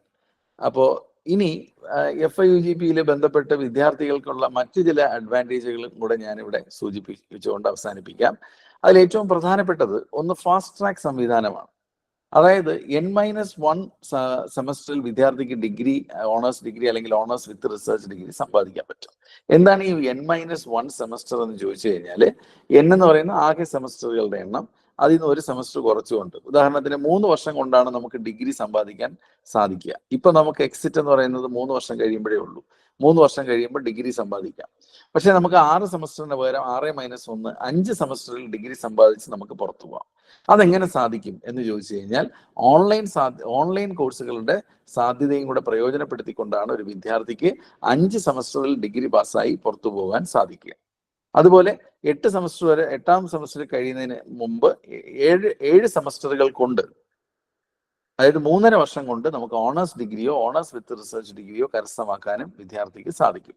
ഇതും ഓൺലൈൻ, ഇത് രണ്ടും, ഈ ഫാസ്റ്റ് ട്രാക്ക് സംവിധാനം ഓൺലൈൻ കോഴ്സുകളുടെ സഹായത്തോടെയാണ് നടപ്പിലാക്കിയിരിക്കുന്നത്. അപ്പൊ ഏതൊക്കെ ഓൺലൈൻ കോഴ്സുകൾ നമ്മൾ ചെയ്യണം എന്നൊക്കെയുള്ള കാര്യങ്ങൾ അത് നമ്മൾ അഡ്മിഷൻ എടുത്തതിന് ശേഷം നമുക്ക് കോളേജിൽ വന്നതിന് ശേഷം നമുക്ക് അതാത് ബോർഡ് ഓഫ് സ്റ്റഡീസുകൾ പറഞ്ഞിട്ടുള്ള ഓൺലൈൻ കോഴ്സുകൾ ഉണ്ടാവും. ആ ഓൺലൈൻ കോഴ്സുകൾ ചെയ്താൽ മാത്രമേ നമുക്ക് ഈ ഫാസ്റ്റ് ട്രാക്കിലൂടെ പെട്ടെന്ന് ഡിഗ്രി പൂർത്തിയാക്കി പുറത്തു വരാനായിട്ട് സാധിക്കുകയുള്ളൂ. അപ്പൊ അതാണ് അതിനകത്ത് മറ്റൊരു ഫീച്ചറായിട്ട് പറയാനുള്ളത്. ഇനി ഇപ്പോ നമ്മുടെ വിദ്യാർത്ഥികൾ അനുഭവിക്കുന്ന ഒരു പ്രധാനപ്പെട്ട പ്രശ്നം, അല്ലെങ്കിൽ നിലവിൽ പഠിച്ചുകൊണ്ടിരിക്കുന്ന വിദ്യാർത്ഥികൾ, നിങ്ങളിപ്പോൾ അഡ്മിഷൻ എടുത്ത് കോളേജ് ചെല്ലുമ്പോൾ അവർ പറയുന്ന ഒരു കാര്യം, പ്രധാനപ്പെട്ട ഒരു കാര്യം ഇതായിരിക്കും: നമ്മുടെ കോളേജുകളിലൊന്നും കൃത്യസമയത്ത് പരീക്ഷ നടക്കുന്നില്ല, പരീക്ഷ നടന്നാൽ തന്നെ കൃത്യസമയത്ത് റിസൾട്ട് വരുന്നില്ല, അത് നമുക്ക് ഒരുപാട് ബുദ്ധിമുട്ടുണ്ടാക്കുന്നുണ്ട് എന്നൊക്കെ വിദ്യാർത്ഥികൾ പറയാറുണ്ട്. പക്ഷേ ഇനി അങ്ങനെ ഒരു സംഭവം ഇല്ല. കാരണം എന്ന് വെച്ചാൽ കൃത്യമായിട്ടുള്ള ഏകീകൃത അക്കാഡമിക് കലണ്ടർ കേരള സർക്കാർ അംഗീകരിച്ചതാണ്. കേരളത്തിലെ എല്ലാ സർവകലാശാലകൾക്കും ഏകീകൃത അക്കാഡമിക് കലണ്ടർ ബാധകമാണ്. അതനുസരിച്ച് ജൂലൈ 1-നാണ് FIUGPയുടെ ആദ്യ ബാച്ചിന്റെ ക്ലാസ് ആരംഭിക്കുന്നത്. ജൂലൈ 1-ന് കൃത്യമായി ക്ലാസ് ആരംഭിക്കും. അതുപോലെ തന്നെ ഡിസംബർ 6 മുതൽ 22 വരെയുള്ള സമയങ്ങളിൽ ആ പീരീഡിലായിരിക്കും ഒന്നാം സെമസ്റ്റർ പരീക്ഷ. ഇനി ഒരു സെമസ്റ്റർ പരീക്ഷ, ഇതെല്ലാം പ്രീ ഡിറ്റർമിൻഡ് ആണ്, നേരത്തെ തന്നെ തീരുമാനിച്ചു വെച്ചിരിക്കുന്ന ഉറപ്പിച്ച കാര്യങ്ങളാണ്. അതുപോലെ തന്നെ ഒരു പരീക്ഷ കഴിഞ്ഞ് 30 ദിവസത്തിനുള്ളിൽ തന്നെ റിസൾട്ടും പബ്ലിഷ് ചെയ്യും എന്നറിയിച്ചിട്ടുണ്ട്. അപ്പോൾ നമ്മളെ വിദ്യാർത്ഥിയെ സംബന്ധിച്ച് ഒട്ടും ആശങ്കപ്പെടേണ്ടതില്ല. കൃത്യമായി പരീക്ഷ നടക്കും. അതുപോലെ തന്നെ കൃത്യമായി ഫലപ്രഖ്യാപനവും ഉണ്ടാവും. അതാണ്, അങ്ങനെ വന്നില്ലെങ്കിൽ നിങ്ങൾക്കറിയാം, നിങ്ങളിപ്പോൾ കണ്ടതുപോലെ ഈ സ്വിച്ചിങ്, അതായത് മേജർ വിഷയം മാറി മറ്റൊരു പഠിച്ച മൈനർ വിഷയത്തിലേക്ക് മേജർ മാറണമെങ്കിൽ നമുക്ക് കൃത്യസമയത്ത് റിസൾട്ട് വന്നാലേ പറ്റുള്ളൂ. അപ്പോൾ കൃത്യസമയത്ത് തന്നെ റിസൾട്ട് വരും എന്നുള്ള കാര്യം ഉറപ്പാണ്. തന്നെയുമല്ല, ഈ വർഷം മുതൽ ഇനി ചോദ്യ ബാങ്ക് സംവിധാനത്തിലൂടെയാണ് പരീക്ഷകൾ നടക്കുക. അപ്പൊ കൃത്യമായ ക്വസ്റ്റ്യൻ ബാങ്ക് ഉണ്ടാവും. സർവകലാശാലയുടെ ഡെപ്പോസിറ്ററിയിൽ ഉള്ള ക്വസ്റ്റ്യൻ ബാങ്കുകളുടെ സഹായത്തോടു കൂടിയാണ് പരീക്ഷ നടത്തുന്നത്. അപ്പൊ ഇതെല്ലാം പരീക്ഷ, അതുപോലെ തന്നെ വളരെ നൂതനമായ പരീക്ഷാ സമ്പ്രദായങ്ങളും ആവിഷ്കരിച്ചിട്ടുണ്ട്. അപ്പോൾ അതിനകത്ത് വിദ്യാർത്ഥിയെ കൃത്യമായി അസസ് ചെയ്യുന്നതിനും കൃത്യമായി അവർ അർഹിക്കുന്ന മാർക്ക് നൽകി ഉന്നത വിജയം അവർക്ക് കരസ്ഥമാക്കാൻ സഹായിക്കുന്ന രീതിയിലുള്ള ഇവാലുവേഷൻ സിസ്റ്റമാണ് ഇവിടെ ഇൻട്രൊഡ്യൂസ് ചെയ്തിട്ടുള്ളത്. അതുകൊണ്ട് തന്നെ FIUGPയിലേക്ക് വരുന്ന വിദ്യാർത്ഥികളെ സംബന്ധിച്ച് അവർക്ക് ഏറ്റവും ആകർഷകമായ ഒരു ഡിഗ്രി തന്നെ ആയിരിക്കും ഈ 4 വർഷ ബിരുദ പ്രോഗ്രാം. തന്നെയുമല്ല, വിദ്യാർത്ഥികളോട് പറയാനുള്ളത്, വിദ്യാർത്ഥിയുടെ സമഗ്ര വികസനത്തിന് വേണ്ടിയിട്ടുള്ള എല്ലാ സാധ്യതകളും നമ്മുടെ ഇപ്പോൾ കേരള സർവകലാശാലയുടെ കീഴിൽ 144ഓളം അഫിലിയേറ്റഡ് കോളേജുകളാണുള്ളത്. അതിൽ ഓരോ ക്യാമ്പസിലും വിദ്യാർത്ഥിയുടെ സമഗ്ര വികസനത്തിന് ആവശ്യമായിട്ടുള്ള നിരവധി ആക്ടിവിറ്റീസ് ഉണ്ട്. ഉദാഹരണത്തിന് ഫിസിക്കൽ എഡ്യൂക്കേഷനുമായി ബന്ധപ്പെട്ട് നല്ല ഗ്രൗണ്ടുകളും ജിംനേഷ്യം, അതുപോലുള്ള വിവിധ സ്പോർട്സ് ഇനങ്ങളിലുള്ള പരിശീലനം, ഇതെല്ലാം ലഭ്യമാണ്. അതുപോലെ തന്നെ നിരവധി ക്ലബ്ബുകൾ, വിദ്യാർത്ഥികൾക്ക് ആകർഷകമായ ക്ലബ്ബുകൾ അവിടെയുണ്ട്. മീഡിയ ക്ലബ്ബ് ഉണ്ടാവും, പെർഫോമിംഗ് ആർട്സ് ക്ലബ്ബ് ഉണ്ടാവും, ടൂറിസം ക്ലബ്ബ്, ഇങ്ങനെ നിരവധിയായിട്ട് ലിറ്റററി ക്ലബ്ബ്, ഒത്തിരി ക്ലബ്ബുകൾ നമ്മുടെ എല്ലാ കോളേജിലും ഉണ്ട്. അപ്പൊ വിദ്യാർത്ഥികൾക്ക് ഇതിന്റെ എല്ലാം സാധ്യതകൾ പ്രയോജനപ്പെടുത്താൻ സാധിക്കും. അപ്പൊ അത് ഇതിന്റെ ഒരു സവിശേഷതയാണ്. മറ്റൊരു കാര്യം ഇതിൽ സൂചിപ്പിക്കാനുള്ളത്, ഇതില് ഞാൻ പ്രധാനപ്പെട്ട കാര്യങ്ങളെല്ലാം പറഞ്ഞു എന്നാണ് എൻ്റെ വിശ്വാസം. ചിലരൊക്കെ ചോദ്യം ചോദിക്കുന്നുണ്ട്. അപ്പോൾ ഞാൻ ഇനി ഏതെങ്കിലും ഭാഗത്ത് വ്യക്തത വരുത്തണമെങ്കിൽ ചോദിച്ചാൽ, ഇതിനകത്ത് ഇപ്പൊ പറഞ്ഞ കാര്യത്തിലും അല്ലെങ്കിൽ ഇനി പറയാനുള്ള കാര്യത്തിലും നമുക്ക് എന്തെങ്കിലും വ്യക്തത വരുത്തണമെങ്കിൽ ചോദിച്ചാൽ ഞാൻ പറയാം. അതായിരിക്കും കൂടുതൽ ഉചിതം തോന്നുന്നു. നന്ദി സർ, FIUGP ഇത്ര ലളിതമായിട്ടും വ്യക്തമായി അവതരിപ്പിച്ചതിന്. ഇനി FIUGPയെ കുറിച്ചുള്ള ചോദ്യങ്ങളും സംശയങ്ങളും ഉന്നയിക്കാവുന്ന അവസരമാണ്. രക്ഷിതാക്കളും വിദ്യാർത്ഥികളും ഈ അവസരം കഴിവതും പ്രയോജനപ്പെടുത്തണമെന്ന് അഭ്യർത്ഥിക്കുന്നു.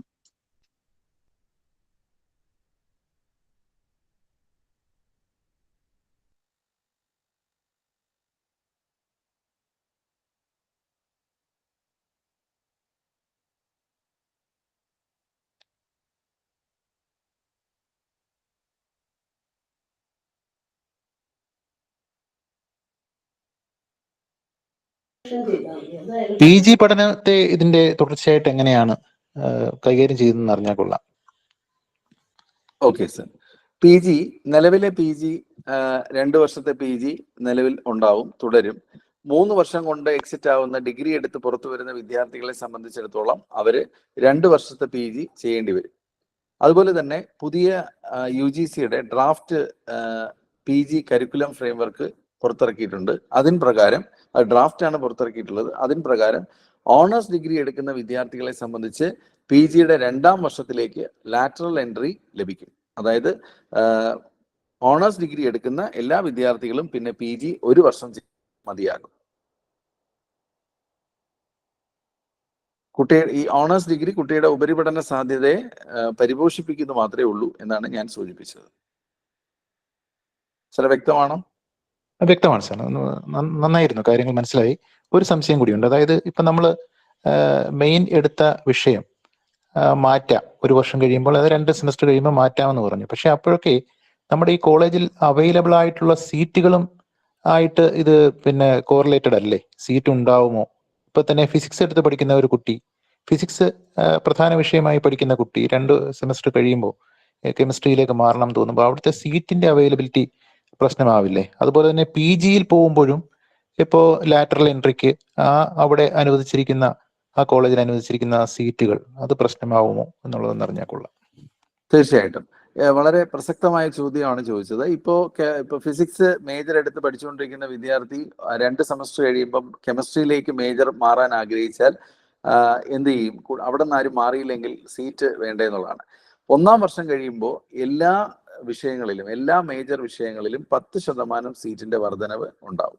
അങ്ങനെ 10% സീറ്റ്, ഉദാഹരണത്തിന് 40 സീറ്റാണ് ഫിസിക്സിനും കെമിസ്ട്രിക്കും എല്ലാം ഉള്ളതെങ്കിൽ 2ാം വർഷം മുതൽ ആ സീറ്റുകളുടെ എണ്ണം 44ആയി വർദ്ധിക്കും.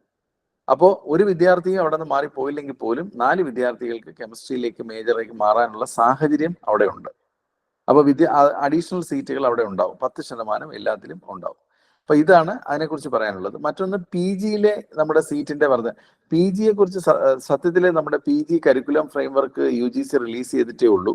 അപ്പോൾ അതിന്റെ ഡ്രാഫ്റ്റ് ആണ് വന്നത്. അപ്പോൾ അതിന്റെ ഫൈനൽ വന്നതിന് ശേഷം PGയുടെ കരിക്കുലം ഇതിന് ശേഷം റീസ്ട്രക്ചർ ചെയ്യുമ്പം തീർച്ചയായിട്ടും ഈ ഓണേഴ്സ് വിദ്യാർത്ഥികൾക്ക് അവർക്ക് അനുകൂലമായ രീതിയിൽ തന്നെയായിരിക്കും ഇതിന്റെ ഇതുപോലെ സീറ്റിന്റെ കാര്യത്തിലൊക്കെ. ഇപ്പൊ അതിനെക്കുറിച്ചൊന്നും ഒരു തീരുമാനമായിട്ടില്ലാത്തതുകൊണ്ട് എനിക്കത് പറയാൻ കഴിയില്ല. എന്നാലും ഇതിനനുസരണമായിട്ടായിരിക്കും അതിലും PGയിലും അതിന്റെ ഇതുണ്ടാവുക, റെഗുലേഷൻസ് ഒക്കെ ഉണ്ടാവുക. സാറേ, ഈ മൈനർ സബ്ജക്റ്റ് ഒരെണ്ണം വേണമെങ്കിൽ പഠിക്കാം, അല്ലെങ്കിൽ 2ഓ അതിലധികം പഠിക്കാമെന്ന് പറഞ്ഞു. അപ്പൊ ഈ മാർക്കിന്റെ കാര്യത്തിൽ വിഷയങ്ങൾ ഉണ്ടാകുകയല്ലേ? 2 വിഷയം പഠിക്കുന്ന കുട്ടിക്ക് ഡബിൾ മാർക്കും, ഒരു വിഷയം മാത്രം പഠിക്കുന്ന കുട്ടിക്ക് എക്സ്ട്രാ എന്തെങ്കിലും കൂടെ പഠിക്കേണ്ടി വരുമോ? അതോ ഈ ഒരു സബ്ജക്റ്റ് മാത്രം പഠിച്ചാൽ മതിയോ? അതായത് ഞാനിവിടെ സൂചിപ്പിച്ചത്, ഒരു വിദ്യാർത്ഥി മൈനർ ആയിട്ടൊരു വിഷയം പഠിക്കുമ്പോൾ ഒരു പേപ്പർ അല്ല പഠിക്കുക. മൊത്തം 3 വർഷത്തെ ഡിഗ്രി ആണെങ്കിൽ 6 പേപ്പറുകൾ. നമ്മളതിനെ പേപ്പർ എന്നിങ്ങനെ പറയുമെങ്കിലും കോഴ്സ് എന്നാണ് അതിന്റെ യഥാർത്ഥ വാക്ക്. എന്നാലും ലളിതമായി ഇങ്ങനെ പറയാം, 6 പേപ്പറുകളാണ് കുട്ടി പഠിക്കേണ്ടത് മൈനറായിട്ട് 3 വർഷത്തെ ഡിഗ്രിയിൽ. അങ്ങനെ 6 പേപ്പറുകൾ പഠിക്കുമ്പോൾ ആ 6 എണ്ണവും ഒരേ വിഷയത്തിൽ നിന്നായാൽ, അതാണ് ഞാൻ സൂചിപ്പിച്ചത്. ഈ 6 പേപ്പറും ഒരേ വിഷയത്തിൽ നിന്നായാൽ, ഉദാഹരണത്തിന് കെമിസ്ട്രി നിന്നായാൽ, അതിനെയാണ് നമ്മൾ സിംഗിൾ മൈനർ എന്ന് പറയുന്നത്. ഇവിടെ സൂചിപ്പിച്ചിരിക്കുന്ന പോലെ physics major with chemistry minor എന്ന് പറഞ്ഞാൽ അതിന്റെ അർത്ഥം ആ വിദ്യാർത്ഥി 6 പേപ്പറുകളും കെമിസ്ട്രി എന്നാണ് എടുത്തത്. ഇനി 2 എണ്ണം എടുത്താൽ അതിന്റെ അർത്ഥം, ഉദാഹരണത്തിന് ഇവിടെ നോക്കിയേ, BSc physics major with chemistry and mathematics. ഇതിന്റെ അർത്ഥം എന്താണെന്നറിയോ? ഫിസിക്സ് മേജർ ആയിരുന്നു, അതിനകത്ത് തർക്കമില്ല. 6 എണ്ണത്തിൽ കെമിസ്ട്രി 3 എണ്ണവും മാത്തമാറ്റിക്സ് 3 പേപ്പറും പഠിച്ചു. കെമിസ്ട്രിയുടെ 3 പേപ്പറും മാത്തമാറ്റിക്സിന്റെ 3 പേപ്പറും പഠിച്ചു. അതാണ് അതിന്റെ അർത്ഥം. വ്യക്തമായി എന്ന് വിചാരിക്കുന്നു. അതെ, താങ്ക് യു സാർ. ഓക്കെ.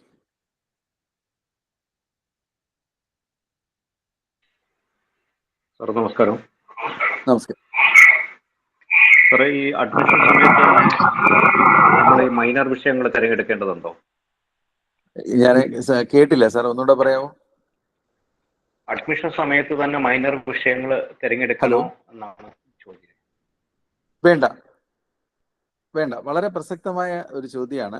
ഈ അഡ്മിഷൻ സമയത്ത് ഞാൻ ഇതിന്റെ മുഴുവൻ സ്ട്രക്ചർ ഇവിടെ വിവരിച്ചെങ്കിലും ഒരു വിദ്യാർത്ഥിയെ സംബന്ധിച്ച് അഡ്മിഷൻ സമയത്ത് ഇതിനെക്കുറിച്ച് ഒന്നും ആശങ്കപ്പെടേണ്ട ഒരു സാഹചര്യവും നിലവിലില്ല. കാരണം നമ്മൾക്ക് കഴിഞ്ഞ വർഷമൊക്കെ അഡ്മിഷൻ എടുക്കുന്നത് പോലെ തന്നെ എല്ലാ വിദ്യാർത്ഥികളും മേജർ വിഷയത്തിലേക്ക് അഡ്മിഷന് വേണ്ടി അപേക്ഷിച്ചാൽ മതി. പോർട്ടലിൽ നമ്മുടെ പ്രിഫറൻസ് കൊടുക്കാം. മേജർ ഫിസിക്സ് വേണോ, കെമിസ്ട്രി വേണോ, അല്ലെങ്കിൽ കൊമേഴ്സ് വേണോ, എക്കണോമിക്സ് വേണോ എന്നൊക്കെയുള്ള കാര്യങ്ങൾ നമ്മൾ നമ്മുടെ ചോയ്സുകൾ കൊടുത്ത് മേജർ മാത്രം പരിഗണിച്ചുകൊണ്ട് നമ്മൾ ചോയ്സ് കൊടുക്കുക. പക്ഷെ നമുക്ക് സൈറ്റിൽ കയറി നോക്കിയാൽ ഓരോ കോളേജിലും ഏതൊക്കെ വിഷയങ്ങൾ മൈനറായിട്ട് പഠിക്കാം എന്നുള്ളതിനെ കുറിച്ചുള്ള സാധ്യതകളുടെ ലിസ്റ്റും അവിടെ കൊടുത്തിട്ടുണ്ട്. അതുകൊണ്ട് വിദ്യാർത്ഥിക്ക് ഈ മൈനറിനെ കുറിച്ച് ഇപ്പൊ ചിന്തിക്കേണ്ട. കോളേജിൽ ചെല്ലുമ്പോൾ തീർച്ചയായിട്ടും എല്ലാ വിദ്യാർത്ഥികൾക്കും ഈ FIUGP കുറിച്ചും ഈ മൈനറിനെ കുറിച്ചും ഒക്കെയുള്ള ഒരു ഓറിയന്റേഷൻ ക്ലാസ് ഉണ്ടാവും. ആ ക്ലാസ്സുകളിൽ അധ്യാപകർ തന്നെ കൃത്യമായി പറഞ്ഞു കൊടുക്കും എന്തൊക്കെയാണ് ഒരു വിദ്യാർത്ഥിക്ക് ഏറ്റവും അനുയോജ്യമായ മൈനറുകൾ ഏതാണ് എന്നൊക്കെ അവർക്ക് തീർച്ചയായിട്ടും പറഞ്ഞു കൊടുക്കും. അതിനനുസരിച്ച് തീർച്ചയായും ഡിസിഷൻ വിദ്യാർത്ഥിയുടെ തന്നെയാണ്, തീരുമാനം വിദ്യാർത്ഥിയുടെ തന്നെയാണ്. കോളേജിൽ ചെന്നതിന് ശേഷം മാത്രം വിദ്യാർത്ഥി ഈ മൈനറുകൾ തിരഞ്ഞെടുത്താൽ മതി. ഇപ്പൊ അതിനെക്കുറിച്ച് പറയേണ്ട കാര്യമില്ല. Okay sir, thank you. Okay. ഈ ഓണേഴ്സ് ഡിഗ്രി അത് എടുത്തതിന് ശേഷം പിന്നെ PG 1 ഇയർ ചെയ്യണം, പിന്നെ B.Ed എത്ര വർഷം ചെയ്യണം? ഈ PGയുടെ കാര്യം മാത്രമേ നമുക്ക് ഇപ്പൊ പറയാൻ കഴിയുള്ളൂ. കാരണം national council for teacher education ഈ ഇന്റഗ്രേറ്റഡ് B.Ed എന്ന് പറയുന്ന ഒരു സംവിധാനത്തെ കുറിച്ച് അതിലും റിഫോംസ് ഇങ്ങനെ നടന്നുകൊണ്ടിരിക്കുകയാണ്. കേരളത്തിലെ അത് പഠിക്കാൻ വേണ്ടിയിട്ട് ഈ ഇന്റഗ്രേറ്റഡ് B.Ed കോഴ്സുകൾ നടപ്പിലാക്കുന്നതിനെ സംബന്ധിച്ച് പഠിക്കാൻ വേണ്ടിയിട്ട് ഡോക്ടർ മുഹമ്മദ് സലീം അധ്യക്ഷനായിട്ടുള്ള ഒരു കമ്മിറ്റിയെ നിയോഗിച്ചിരിക്കുക.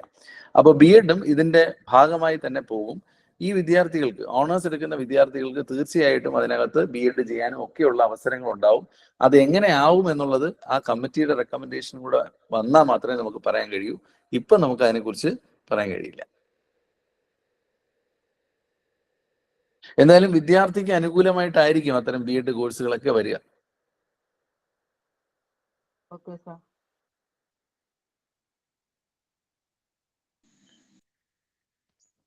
സാർ, മൈനർ വിഷയങ്ങൾ എടുക്കുമ്പോൾ 2 അല്ലെങ്കിൽ അതിൽ അധികമോ സബ്ജക്ട് എടുക്കാന്ന് പറഞ്ഞില്ലേ, അതിൽ ഏതായിരിക്കും കൂടുതൽ നല്ലത്?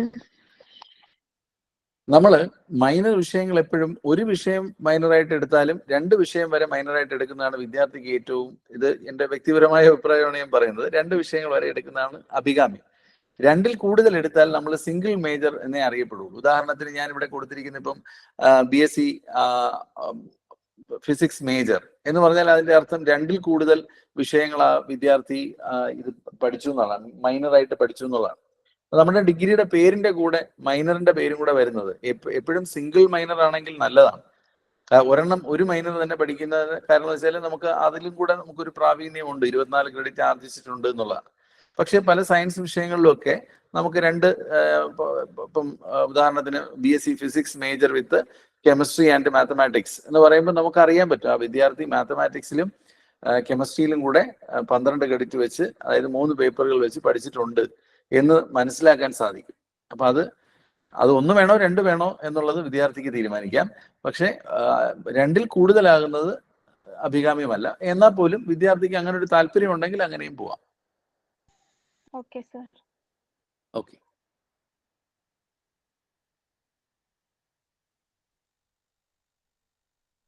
സർ, ഇംഗ്ലീഷും സെക്കൻഡ് ലാംഗ്വേജും അതുപോലെ തന്നെ തുടരുമല്ലോ അല്ലേ? ഇംഗ്ലീഷും സെക്കൻഡ് ലാംഗ്വേജും നമുക്ക് അതിനിപ്പോൾ പറയുന്ന പേര് എബിലിറ്റി എൻഹാൻസ്മെന്റ് കോഴ്സുകൾ എന്നാണ്. എബിലിറ്റി എൻഹാൻസ്മെന്റ് കോഴ്സുകൾ ആദ്യത്തെ 2 സെമസ്റ്ററുകളിൽ മാത്രമേ ഉണ്ടാവുള്ളൂ. ഇംഗ്ലീഷിന് ഒരു പേപ്പർ ആദ്യത്തെ ഫസ്റ്റ് സെമ്മിൽ ഒരു പേപ്പർ, രണ്ടാമത്തെ സെമ്മിൽ ഒരു പേപ്പർ. അതുപോലെ അതർ ലാംഗ്വേജസ് എന്ന് പറയുന്നതാണ് ഇപ്പോൾ സാർ സൂചിപ്പിച്ച പോലെ സെക്കൻഡ് ലാംഗ്വേജ് നമ്മൾ പണ്ട് പറഞ്ഞുകൊണ്ടിരുന്നതിനെ ഇപ്പോൾ അതിന്റെ എല്ലാം പേര് എബിലിറ്റി എൻഹാൻസ്മെന്റ് കോഴ്സുകൾ എന്നായിട്ടുണ്ട്. അതും ഇതുപോലെ 1ാം സെമസ്റ്ററിൽ ഒരു പേപ്പറും 2ാം സെമസ്റ്ററിൽ ഒരു പേപ്പറും, അങ്ങനെ അത്രയേ ഉള്ളൂ. പക്ഷെ ഇപ്പോൾ എബിലിറ്റി എൻഹാൻസ്മെന്റ് കോഴ്സുകളിൽ വിദ്യാർത്ഥികളെ സംബന്ധിച്ച് വലിയൊരു ചോയ്സ് അവൈലബിൾ ആണ്. അതായത് വിദ്യാർത്ഥികളെ സംബന്ധിച്ച് ഒരു ബാസ്ക്കറ്റ് ഓഫ് കോഴ്സസ് അവൈലബിൾ ആണ് എല്ലാ കോളേജിലും. ഇപ്പോൾ പന്തളം NSS കോളേജിൽ തന്നെ നമ്മൾ എബിലിറ്റി എൻഹാൻസ്മെന്റ് കോഴ്സുകൾ നമ്മൾ പരിശോധിച്ചാൽ നമുക്ക് നിരവധിയായിട്ടുള്ള ഇംഗ്ലീഷിന്റെ കോഴ്സുകൾ കിട്ടും. അപ്പൊ അതിനകത്ത് വിദ്യാർത്ഥിക്ക് ഏറ്റവും അനുയോജ്യമായത് തീർച്ചയായിട്ടും അവിടെ ഫാക്കൽറ്റി അഡ്വൈസർ ഒക്കെ ഉണ്ടാവും. ഫാക്കൽറ്റി അഡ്വൈസറും ഒക്കെ ആയിട്ട് ആലോചിച്ച് കോളേജ് ചേർന്നതിന് ശേഷമാണ് ഇതൊക്കെ വേണ്ടി വരിക. അപ്പൊ അവിടെ അധ്യാപകരുമായിട്ട് ആലോചിച്ച് ഏറ്റവും യോജിച്ച എബിലിറ്റി എൻഹാൻസ്മെന്റ് കോഴ്സുകൾ ഓരോ വിദ്യാർത്ഥിക്കും തിരഞ്ഞെടുക്കാം. നേരത്തെ ആയിരുന്നെങ്കിൽ നമുക്ക് വിദ്യാർത്ഥിക്ക് അതിനുള്ള സാധ്യതയില്ല. BCom ചേരുന്ന എല്ലാ വിദ്യാർത്ഥികളും ഒരു ഇംഗ്ലീഷാണ് പഠിച്ചുകൊണ്ടിരുന്നത്. ഇപ്പൊ അങ്ങനെയല്ല. അതുപോലെ BSc പഠിച്ചുകൊണ്ടിരുന്ന വിദ്യാർത്ഥികൾക്കെല്ലാം BA BSc എല്ലാം ഒരേ ഇംഗ്ലീഷ്, അങ്ങനൊന്നുമല്ല. എബിലിറ്റി എൻഹാൻസ്മെന്റ് കോഴ്സ് എന്ന് പറഞ്ഞിട്ട് ഇത് കുട്ടിക്ക് ഏറ്റവും അനുയോജ്യമായത് ഒരു ബാസ്ക്കറ്റിൽ നിന്ന് ഇഷ്ടമുള്ളത് സെലക്ട് ചെയ്യാം. അതിന് കുട്ടിയെ സഹായിക്കാൻ അധ്യാപകരും കോളേജിലുണ്ട്. അപ്പൊ ആ സാധ്യത പരമാവധി നമുക്ക് പ്രയോജനപ്പെടുത്താൻ പറ്റും. സാർ, ഓക്കെ, പറഞ്ഞോളൂ. നമുക്കിപ്പോ ഡിഗ്രിക്ക് അഡ്മിഷൻ കിട്ടിയിട്ട് TTC പോലെ ഏതെങ്കിലും പ്രൊഫഷണൽ കോഴ്സിന് നമ്മൾ പോവുകയാണെങ്കിൽ പിന്നെ നമുക്ക് ഡിഗ്രി കംപ്ലീറ്റ് ചെയ്യാൻ പറ്റുമോ?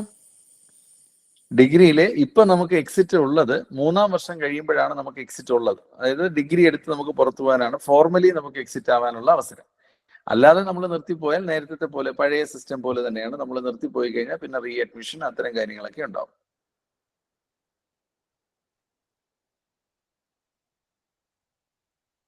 ഇപ്പോ ഹലോ, കേൾക്കുന്നുണ്ടോ? ഈ TTCക്കൊക്കെ പോകുന്നതിന് ഇപ്പം ഈ നേരത്തെ ഇവിടെ ചോദിച്ചതുപോലെ ഈ ടീച്ചർ എഡ്യൂക്കേഷനും വലിയ മാറ്റങ്ങൾ വരികയാണ്. അപ്പൊ അതില് ഇപ്പോ ഇന്റഗ്രേറ്റഡ് B.Ed കോഴ്സുകൾ ഉൾപ്പെടെ വരുന്നുണ്ട്. അപ്പൊ അതിന്റെ സാധ്യതയും കൂടെ പരിശോധിച്ചിട്ട് അത്തരം തീരുമാനങ്ങൾ എടുക്കുക എന്നുള്ളതാണ് പറയാനുള്ളത്.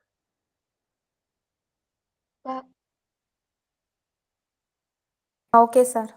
ഓക്കെ സാറേ, 3 വർഷം കംപ്ലീറ്റ് ചെയ്ത് ഒരു കുട്ടി പുറത്തു പോയി കഴിഞ്ഞാല് ആ കുട്ടിക്ക് പിന്നീട് ഈ 4 ഇയറിലേക്ക് തിരിച്ചു വരാൻ പറ്റുമോ? ഓണേഴ്സിലേക്ക് തിരിച്ചു വരാൻ പറ്റുമോ? പറ്റും. ഈ കുട്ടിയുടെ ക്രെഡിറ്റുകൾക്കെല്ലാം ഈ ക്രെഡിറ്റ് കുട്ടിയുടെ ആർജിക്കുന്ന ക്രെഡിറ്റ് എല്ലാം ഡെപ്പോസിറ്റ് ചെയ്യുന്നത് അക്കാഡമിക് ബാങ്ക് ഓഫ് ക്രെഡിറ്റ് എന്ന് പറയുന്ന ഒരു സംവിധാനത്തിലാണ്. അത് ഓൾ ഇന്ത്യ തലത്തിലുള്ള ഒരു സംവിധാനമാണ്. ഈ അക്കാഡമിക് ബാങ്ക് ഓഫ് ക്രെഡിറ്റ് നമ്മുടെ ബാങ്ക് അക്കൗണ്ട് പോലെയാണ്. നമ്മൾ പൈസ നിക്ഷേപിക്കുന്നു ബാങ്ക് അക്കൗണ്ടിൽ. അതിന് സമാനമായിട്ട് കുട്ടി ആർജിച്ച ക്രെഡിറ്റുകളാണ് ABCയിൽ, അതായത് അക്കാഡമിക് ബാങ്ക് ഓഫ് ക്രെഡിറ്റ് നിക്ഷേപിക്കുന്നത്. അതുകൊണ്ട് തന്നെ ആണ് പറയുന്നത് ഇപ്പൊ അബാർ ID അഥവാ ABC ID അഡ്മിഷൻ ഇപ്പം വേണ്ട, അഡ്മിഷൻ എടുക്കുന്ന സമയത്ത് കോളേജുകളിൽ ചെല്ലുമ്പോൾ അവിടെ നിന്ന് വിദ്യാർത്ഥികൾ എടുക്കേണ്ടതുണ്ട്. അതിലാണ് സൂക്ഷിക്കുക. ഈ ABCയിൽ വാലിഡിറ്റി ഒരു പ്രോഗ്രാമിൽ ചേർന്ന് കഴിഞ്ഞാൽ വിദ്യാർത്ഥിക്ക് 7 വർഷം വരെ ആ ക്രെഡിറ്റിന് വാലിഡിറ്റി ഉണ്ടാവും. അപ്പോൾ 7 വർഷത്തിനകം കുട്ടിക്ക് ഇത് കംപ്ലീറ്റ് ചെയ്താൽ മതിയാകും. അപ്പൊ അതുകൊണ്ട് എക്സിറ്റ് ആയാൽ കുട്ടിക്ക് തിരിച്ച് ഓണേഴ്സിലേക്ക് വരാനുള്ള സാധ്യതയുണ്ട്. അപ്പൊ ഈ ഓണേഴ്സിന് അവിടെ വേക്കൻസി ഇല്ല എങ്കിൽ അതൊരു പ്രശ്നമല്ലേ? ആ കുട്ടി 3 വർഷം കഴിഞ്ഞ് തിരിച്ചു വരുമ്പോൾ അവിടെ ഇത്ര വേക്കൻസി എന്നായിരിക്കുമല്ലോ. ആ വേക്കൻസി ഇല്ല എങ്കിൽ അതെന്തായിരിക്കും അതിന്റെ അവസ്ഥ? അതായത് ഈ ക്രെഡിറ്റ് കുട്ടിക്ക് തീർച്ചയായിട്ടും 7 വർഷം വരെ പ്രയോജനപ്പെടുത്താം. അത്തരം കാര്യങ്ങളെ കുറിച്ച് ഇനിയിപ്പോൾ അത് 2027 സംഭവിക്കുന്ന ഒരു കാര്യമാണത്. 2027 അതിനു മുമ്പ് തന്നെ ഇത് സംബന്ധിച്ച് വിശദമായിട്ടുള്ള റെഗുലേഷൻസ്, ഏത് രീതിയിലാണ് അതിന്റെ അഡ്മിഷൻ, ഇപ്പൊ നമ്മൾ പറഞ്ഞില്ലേ സെക്കൻഡ് സെം കഴിയുമ്പോൾ നമ്മൾ അഡീഷണൽ സീറ്റ് എന്ന് പറഞ്ഞതുപോലെ ഇതിന് തീർച്ചയായിട്ടും 4-ാം വർഷത്തിൽ സീറ്റുകളുടെ എണ്ണം കുറവാണ്. കാരണം എന്ന് വെച്ചാൽ പാസ്സാവുന്ന വിദ്യാർത്ഥികൾക്ക് മാത്രമേ അതിലേക്ക് വരാൻ പറ്റുള്ളൂ. അപ്പൊ തന്നെ അവിടെ കുറച്ച് സീറ്റുകൾ ഓൾറെഡി ഉണ്ടാവും.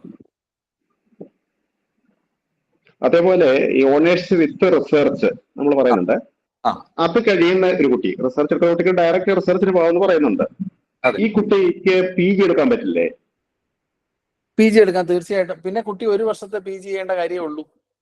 പക്ഷെ ലാറ്ററൽ എൻട്രിയിൽ അത്തരം ഒരു കുട്ടിയെ സംബന്ധിച്ച് ഡയറക്റ്റ് ആയിട്ട് PhDക്ക് പോകാനൊരു സാധ്യത ഇരിക്കുമ്പോൾ ഏതെങ്കിലും ഒരു വിദ്യാർത്ഥി അങ്ങനെ ലാറ്ററൽ എൻട്രി വഴി PGക്ക് പോകാൻ സന്നദ്ധനാവും എന്ന് തോന്നുന്നില്ല. ഇനി ഒരു വിദ്യാർത്ഥിക്ക് അങ്ങനെ തോന്നിയാൽ പോകാനുള്ള സാധ്യതയും ഉണ്ട്. അപ്പോൾ ഈ ഡയറക്റ്റ് റിസർച്ചിന് പോയ കുട്ടിയും ഈ PG കഴിഞ്ഞ റിസർച്ചിന് പോകുന്ന കുട്ടിയും തമ്മിൽ എന്തെങ്കിലും വ്യത്യാസം ഉണ്ടാവും? അതായത് ഇപ്പോ ഈ PhDയുടെ റെഗുലേഷനും ഇപ്പൊ പരിഷ്കരിക്കാനുണ്ട്. അതുപോലെ തന്നെ PGയുടെ കരിക്കുലം ഫ്രെയിംവർക്കും ഡ്രാഫ്റ്റ് മാത്രമേ ഇപ്പൊ UGCയുടെ പുറത്തു വന്നിട്ടുള്ളൂ. അപ്പോൾ ഇതിന്റെ എല്ലാം ഫൈനൽ, ഇപ്പൊ PGയുടെ ഫൈനൽ കരിക്കുലവും പുറത്തു വരണം. അതുപോലെ തന്നെ PhD സംബന്ധിച്ച് ഈ കുട്ടികൾക്ക് എൻട്രൻസ് ഉണ്ടോ അല്ലെങ്കിൽ നെറ്റാണ് എല്ലാ PhDക്കും മാനദണ്ഡമാക്കി UGC പറഞ്ഞിട്ടുള്ളത്. നെറ്റിനെ 3 ഘട്ടങ്ങളായി തിരിച്ചിട്ടുണ്ട്. അപ്പോൾ ആ രീതിയിൽ വലിയ മാറ്റങ്ങൾ വന്നുകൊണ്ടിരിക്കുകയാണ്. ഇപ്പം ഈ ഓണേഴ്സ് എടുത്ത വിദ്യാർത്ഥിക്ക് നെറ്റ് എഴുതി വേണം PhD ഇപ്പോഴത്തെ സാഹചര്യത്തിൽ. അപ്പൊ അതിലൊക്കെ ഇനി മാറ്റങ്ങൾ വരുമോ ഇല്ലയോ എന്നുള്ളത് നമുക്ക് കാണേണ്ട കാര്യമാണ്. ഈ മൈനർ കൂടുതൽ ക്രെഡിറ്റ് കിട്ടിയ അല്ലെങ്കിൽ ഉയർന്ന ക്രെഡിറ്റ് കിട്ടിയ കുട്ടിക്ക് ആ വിഷയത്തിൽ ഉപരിപഠനത്തിനുള്ള സാധ്യത എന്തെങ്കിലും ഉണ്ടാവുമോ? മൈനർ സബ്ജക്റ്റ് ആയിട്ട് എടുത്ത വിഷയത്തിൽ ഉയർന്ന ക്രെഡിറ്റ് കിട്ടിയ ആളിന് അയാൾക്ക് ആ വിഷയത്തിൽ ഉപരിപഠനത്തിന് സാധ്യത എന്തെങ്കിലും ഉണ്ടാവുമോ? തീർച്ചയായിട്ടും ഉണ്ട്. പി ജിയുടെ ഡ്രാഫ്റ്റ് കരിക്കുലം ഫ്രെയിംവർക്കിൽ അവർ പറഞ്ഞിട്ടുള്ളത് ഒരു വിദ്യാർത്ഥിയെ സംബന്ധിച്ച് അതാണ് ഈ ഈ FIUGPയുടെ ഏറ്റവും വലിയൊരു അട്രാക്ഷൻ. ചോദിച്ചത് നന്നായി. കാരണം എന്ന് വെച്ചാൽ മൈനർ വിഷയത്തിൽ വേണമെങ്കിലും വിദ്യാർത്ഥിക്ക് PG ചെയ്യാനുള്ള അവസരമുണ്ട്. ഒരു ഉദാഹരണം പറയുകയാണെങ്കിൽ BCom കൊമേഴ്സ് മേജർ വിത്ത് സൈക്കോളജി മൈനർ എടുത്ത ഒരു വിദ്യാർത്ഥിയെ സംബന്ധിച്ച് സൈക്കോളജിയിൽ PGക്ക് പോകാൻ അവസരം ഇപ്പോൾ ഉണ്ട്. കാര്യം ഈ ഡ്രാഫ്റ്റ് PG കരിക്കുലം ഫ്രെയിംവർക്കിൽ മൈനർ വിഷയത്തിൽ PGക്ക് പോകാം എന്ന് പറഞ്ഞിട്ടുണ്ട് UGCയുടെ. അപ്പൊ അതുകൊണ്ട് വിദ്യാർത്ഥി മൈനർ എടുക്കുന്ന വിഷയത്തിലും PGക്ക് പോവാം. സാർ, അപ്പോൾ ഫിസിക്സ് മേജർ എടുത്തൊരു കുട്ടിക്ക് കെമിസ്ട്രി മാത്തമാറ്റിക്സും ആണ് മൈനർ എങ്കിൽ ഒരു സ്കൂളിൽ കയറി കഴിഞ്ഞാൽ കെമിസ്ട്രി മാത്തമാറ്റിക്സും പഠിപ്പിക്കാൻ പറ്റുമോ? അത് നമ്മുടെ ജോലിയുമായി ബന്ധപ്പെട്ട കാര്യമാണ്. അതിൽ ഇപ്പൊ PSCയുടെ സ്പെഷ്യൽ റൂൾസും അങ്ങനെയുള്ള കാര്യങ്ങളൊക്കെ വരേണ്ടതുണ്ട്. അതെല്ലാം ഇനിയിപ്പോൾ ഓണേഴ്സ് ഡിഗ്രി വരുന്ന പശ്ചാത്തലത്തിൽ ഈ ക്വാളിഫിക്കേഷനുകളും അതുപോലെ ഓരോ ഇതിൽ പഠിപ്പിക്കേണ്ടതിന്റെ യോഗ്യത മാനദണ്ഡങ്ങളെല്ലാം വ്യത്യാസം വരും. ഇപ്പോൾ നിലവിൽ നമ്മളിപ്പോൾ ഈ ഓണേഴ്സ് ഡിഗ്രി ആരംഭിക്കുന്നതല്ലേ ഉള്ളൂ. അപ്പോൾ അതുമായി ബന്ധപ്പെട്ട് PSCയും എല്ലാം ഇനി മാറ്റങ്ങൾ വരുത്തുകയേ ഉള്ളൂ. ഇപ്പോൾ അതിനെക്കുറിച്ചൊന്നും പറയാൻ പറ്റില്ല. ഒരേ സമയത്ത് 2 ഇലക്ടീവ് പഠിക്കാൻ പറ്റും? എന്തോ? ഒരേ സമയത്ത് 2 ഇലക്ടീവ് പഠിക്കാൻ പറ്റുമോ? ഒരേ സമയത്ത് 2 ഇലക്ടീവ് ആ കോളേജിൽ അവൈലബിൾ ആണെങ്കിൽ, അതായത് ഒരു വിദ്യാർത്ഥി പഠിക്കേണ്ടത് നമ്മുടെ പാത്വേ അനുസരിച്ച് മൊത്തം സ്ട്രക്ചറിൽ 7 ഇലക്ടീവ് കോഴ്സുകളാണ് പഠിക്കേണ്ടത്. ഇലക്ടീവ് എന്ന് ഉദ്ദേശിച്ചത് എന്താണ്? ഇലക്ടീവ് എന്ന് ഉദ്ദേശിച്ചത് ഡിസിപ്ലിൻ സ്പെസിഫിക് ഇലക്ടീവ് എന്ന് പറയുന്നത് ആ മേജർ വിഷയത്തിലുള്ള ഇലക്ടീവ് തന്നെയല്ലേ? BComനൊക്കെ ഇലക്ടീവ് ചില കോളേജിൽ 3, 4 ഒക്കെ കിടപ്പുണ്ട്. അതിൽ നമുക്ക് ആവശ്യം 7 ഇലക്റ്റീവാണ്. 4 വർഷത്തിൽ നമ്മൾ 7 വിഷയങ്ങളല്ല 7 പേപ്പറുകളാണ് നമ്മൾ ഇലക്റ്റീവായിട്ട് പഠിക്കേണ്ടത്. അതിൽ 4 പേപ്പറുകൾ ഒരു സ്ട്രീമായി പഠിച്ചു കഴിഞ്ഞാൽ നമുക്കൊരു സ്പെഷ്യലൈസേഷൻ കിട്ടും. ഉദാഹരണത്തിന് BCom കോർപ്പറേഷൻ, BCom ഫിനാൻസ് എന്നിങ്ങനെ. അപ്പം ഒരു വിദ്യാർത്ഥിയെ സംബന്ധിച്ചിടത്തോളം ഒരു സ്പെഷ്യലൈസേഷനേ പറ്റുള്ളൂ. കാരണം നമ്മൾ 7 എണ്ണമല്ലേ ആകെ പഠിക്കുന്നുള്ളൂ. അതിൽ 4 എണ്ണം പഠിക്കുമ്പം നമുക്കൊരു സ്പെഷ്യലൈസേഷൻ കിട്ടും. പിന്നെ 3 എണ്ണമല്ലേ നമ്മൾ അഡീഷണൽ പഠിക്കുന്നുള്ളൂ. അടുത്തൊരു സ്പെഷ്യലൈസേഷന് വീണ്ടും 4 എണ്ണം പഠിക്കണ്ടേ? 3 എണ്ണേ നമുക്ക് പഠിക്കാൻ സാധിക്കുകയുള്ളൂ. അതുകൊണ്ട് തന്നെ ഒരു വിദ്യാർത്ഥിയെ സംബന്ധിച്ച് ഒന്നുകിൽ BCom ഫിനാൻസ്, അല്ലെങ്കിൽ BCom കോർപ്പറേഷൻ, അല്ലെങ്കിൽ BCom ബിസിനസ് ഇൻഫർമേഷൻ സിസ്റ്റംസ്, അല്ലെങ്കിൽ ബിസിനസ് ലോജിസ്റ്റിക്സ്, അങ്ങനെയൊക്കെയുള്ള ഇത് മാത്രമേ കിട്ടത്തുള്ളൂ. ഒരു ഇലക്റ്റീവ്, ഒറ്റ വാക്കിൽ ഇങ്ങനെ പറയാം, ഒറ്റ സ്പെഷ്യലൈസേഷൻ ഇലക്റ്റീവിൽ ഒരു സ്പെഷ്യലൈസേഷൻ നേടാനേ വിദ്യാർത്ഥിക്ക് നിലവിൽ സാധിക്കും.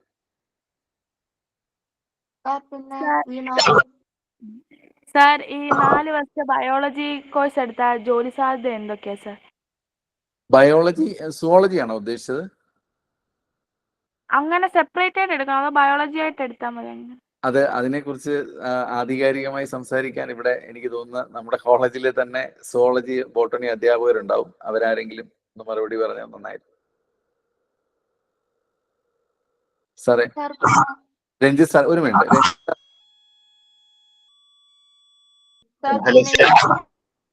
രഞ്ജിത്ത് സാറേ, ഇത് സുവോളജിയുടെയും ബോട്ടണിയുടെയും ഒരു സാധ്യതകളെ കുറിച്ചാണ് ചോദിച്ചത്. അപ്പൊ ആരെങ്കിലും ഒന്ന്. ഞാൻ ഇൻഫോം ചെയ്യാം സാർ. സാർ, പിന്നെ 4 വർഷത്തെ ബിരുദം കഴിഞ്ഞാൽ നമുക്ക് ഡയറക്റ്റ് സെറ്റും നെറ്റ്വർക്ക് എഴുതാൻ പറ്റുമോ? ഡയറക്റ്റ് കേട്ടില്ല. ഡയറക്റ്റ് സെറ്റും നെറ്റ്വർക്ക് എഴുതാൻ പറ്റുമോ? സെറ്റൊക്കെ എഴുതാൻ പറ്റുമോ? 4 വർഷത്തെ അതാണ് ഇപ്പൊ പറഞ്ഞത്. ഓണേഴ്സ് വിത്ത് റിസർച്ച് ഉള്ളവർക്ക് ഡയറക്റ്റ് ആയിട്ട് നെറ്റ് എഴുതി PhDക്ക് പോകാനുള്ള സാധ്യതയുണ്ട്. Honours with റിസർച്ചുകാർക്ക്. ഓണേഴ്സുകാർക്ക് PhDയുടെ നാഷണൽ എൻട്രിയിലേക്ക് പോവാം.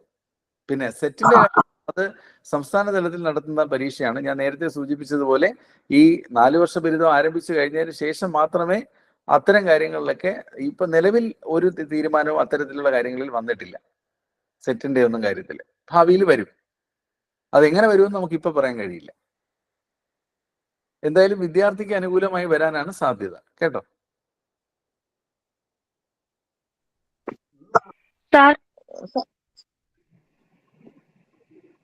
Hello hello. സാർ, എന്റെ ഡൗട്ട് എന്ന് പറയുന്നത്, സാർ പറഞ്ഞു ഫസ്റ്റ് ഇയർ കഴിയുമ്പോൾ നമുക്ക് വേണമെങ്കിൽ കോളേജ് ചേഞ്ച് ചെയ്യാമെന്ന്. അപ്പൊ നമ്മളിപ്പോ കോളേജ് ചേഞ്ച് ചെയ്യുന്ന സമയത്ത് നമ്മൾ രണ്ടാമത് എടുക്കുന്ന കോളേജിൽ നമ്മൾ നേരത്തെ കോളേജിൽ എടുത്ത മൈനർ ഇല്ലെങ്കിൽ എന്ത് ചെയ്യും? നമ്മള് കോളേജ് മാറാനോ മേജർ മാറാനോ ഒക്കെയുള്ള തീരുമാനം വിദ്യാർത്ഥിയുടെ മാത്രം തീരുമാനമാണ്. ആ കോളേജിൽ അത്തരം നമ്മൾ ആഗ്രഹിക്കുന്ന വിഷയങ്ങൾ ഇല്ലെങ്കിൽ മാറരുത്. നമ്മൾ പഠിക്കുന്ന കോളേജിൽ തന്നെ അത്തരം വിഷയങ്ങൾ ലഭ്യമാണെങ്കിൽ നമ്മൾ മാറേണ്ട ആവശ്യമില്ലല്ലോ. നിർബന്ധമായും എല്ലാ കുട്ടികളും മാറണം എന്നല്ല ഞാൻ പറഞ്ഞതിനർത്ഥം.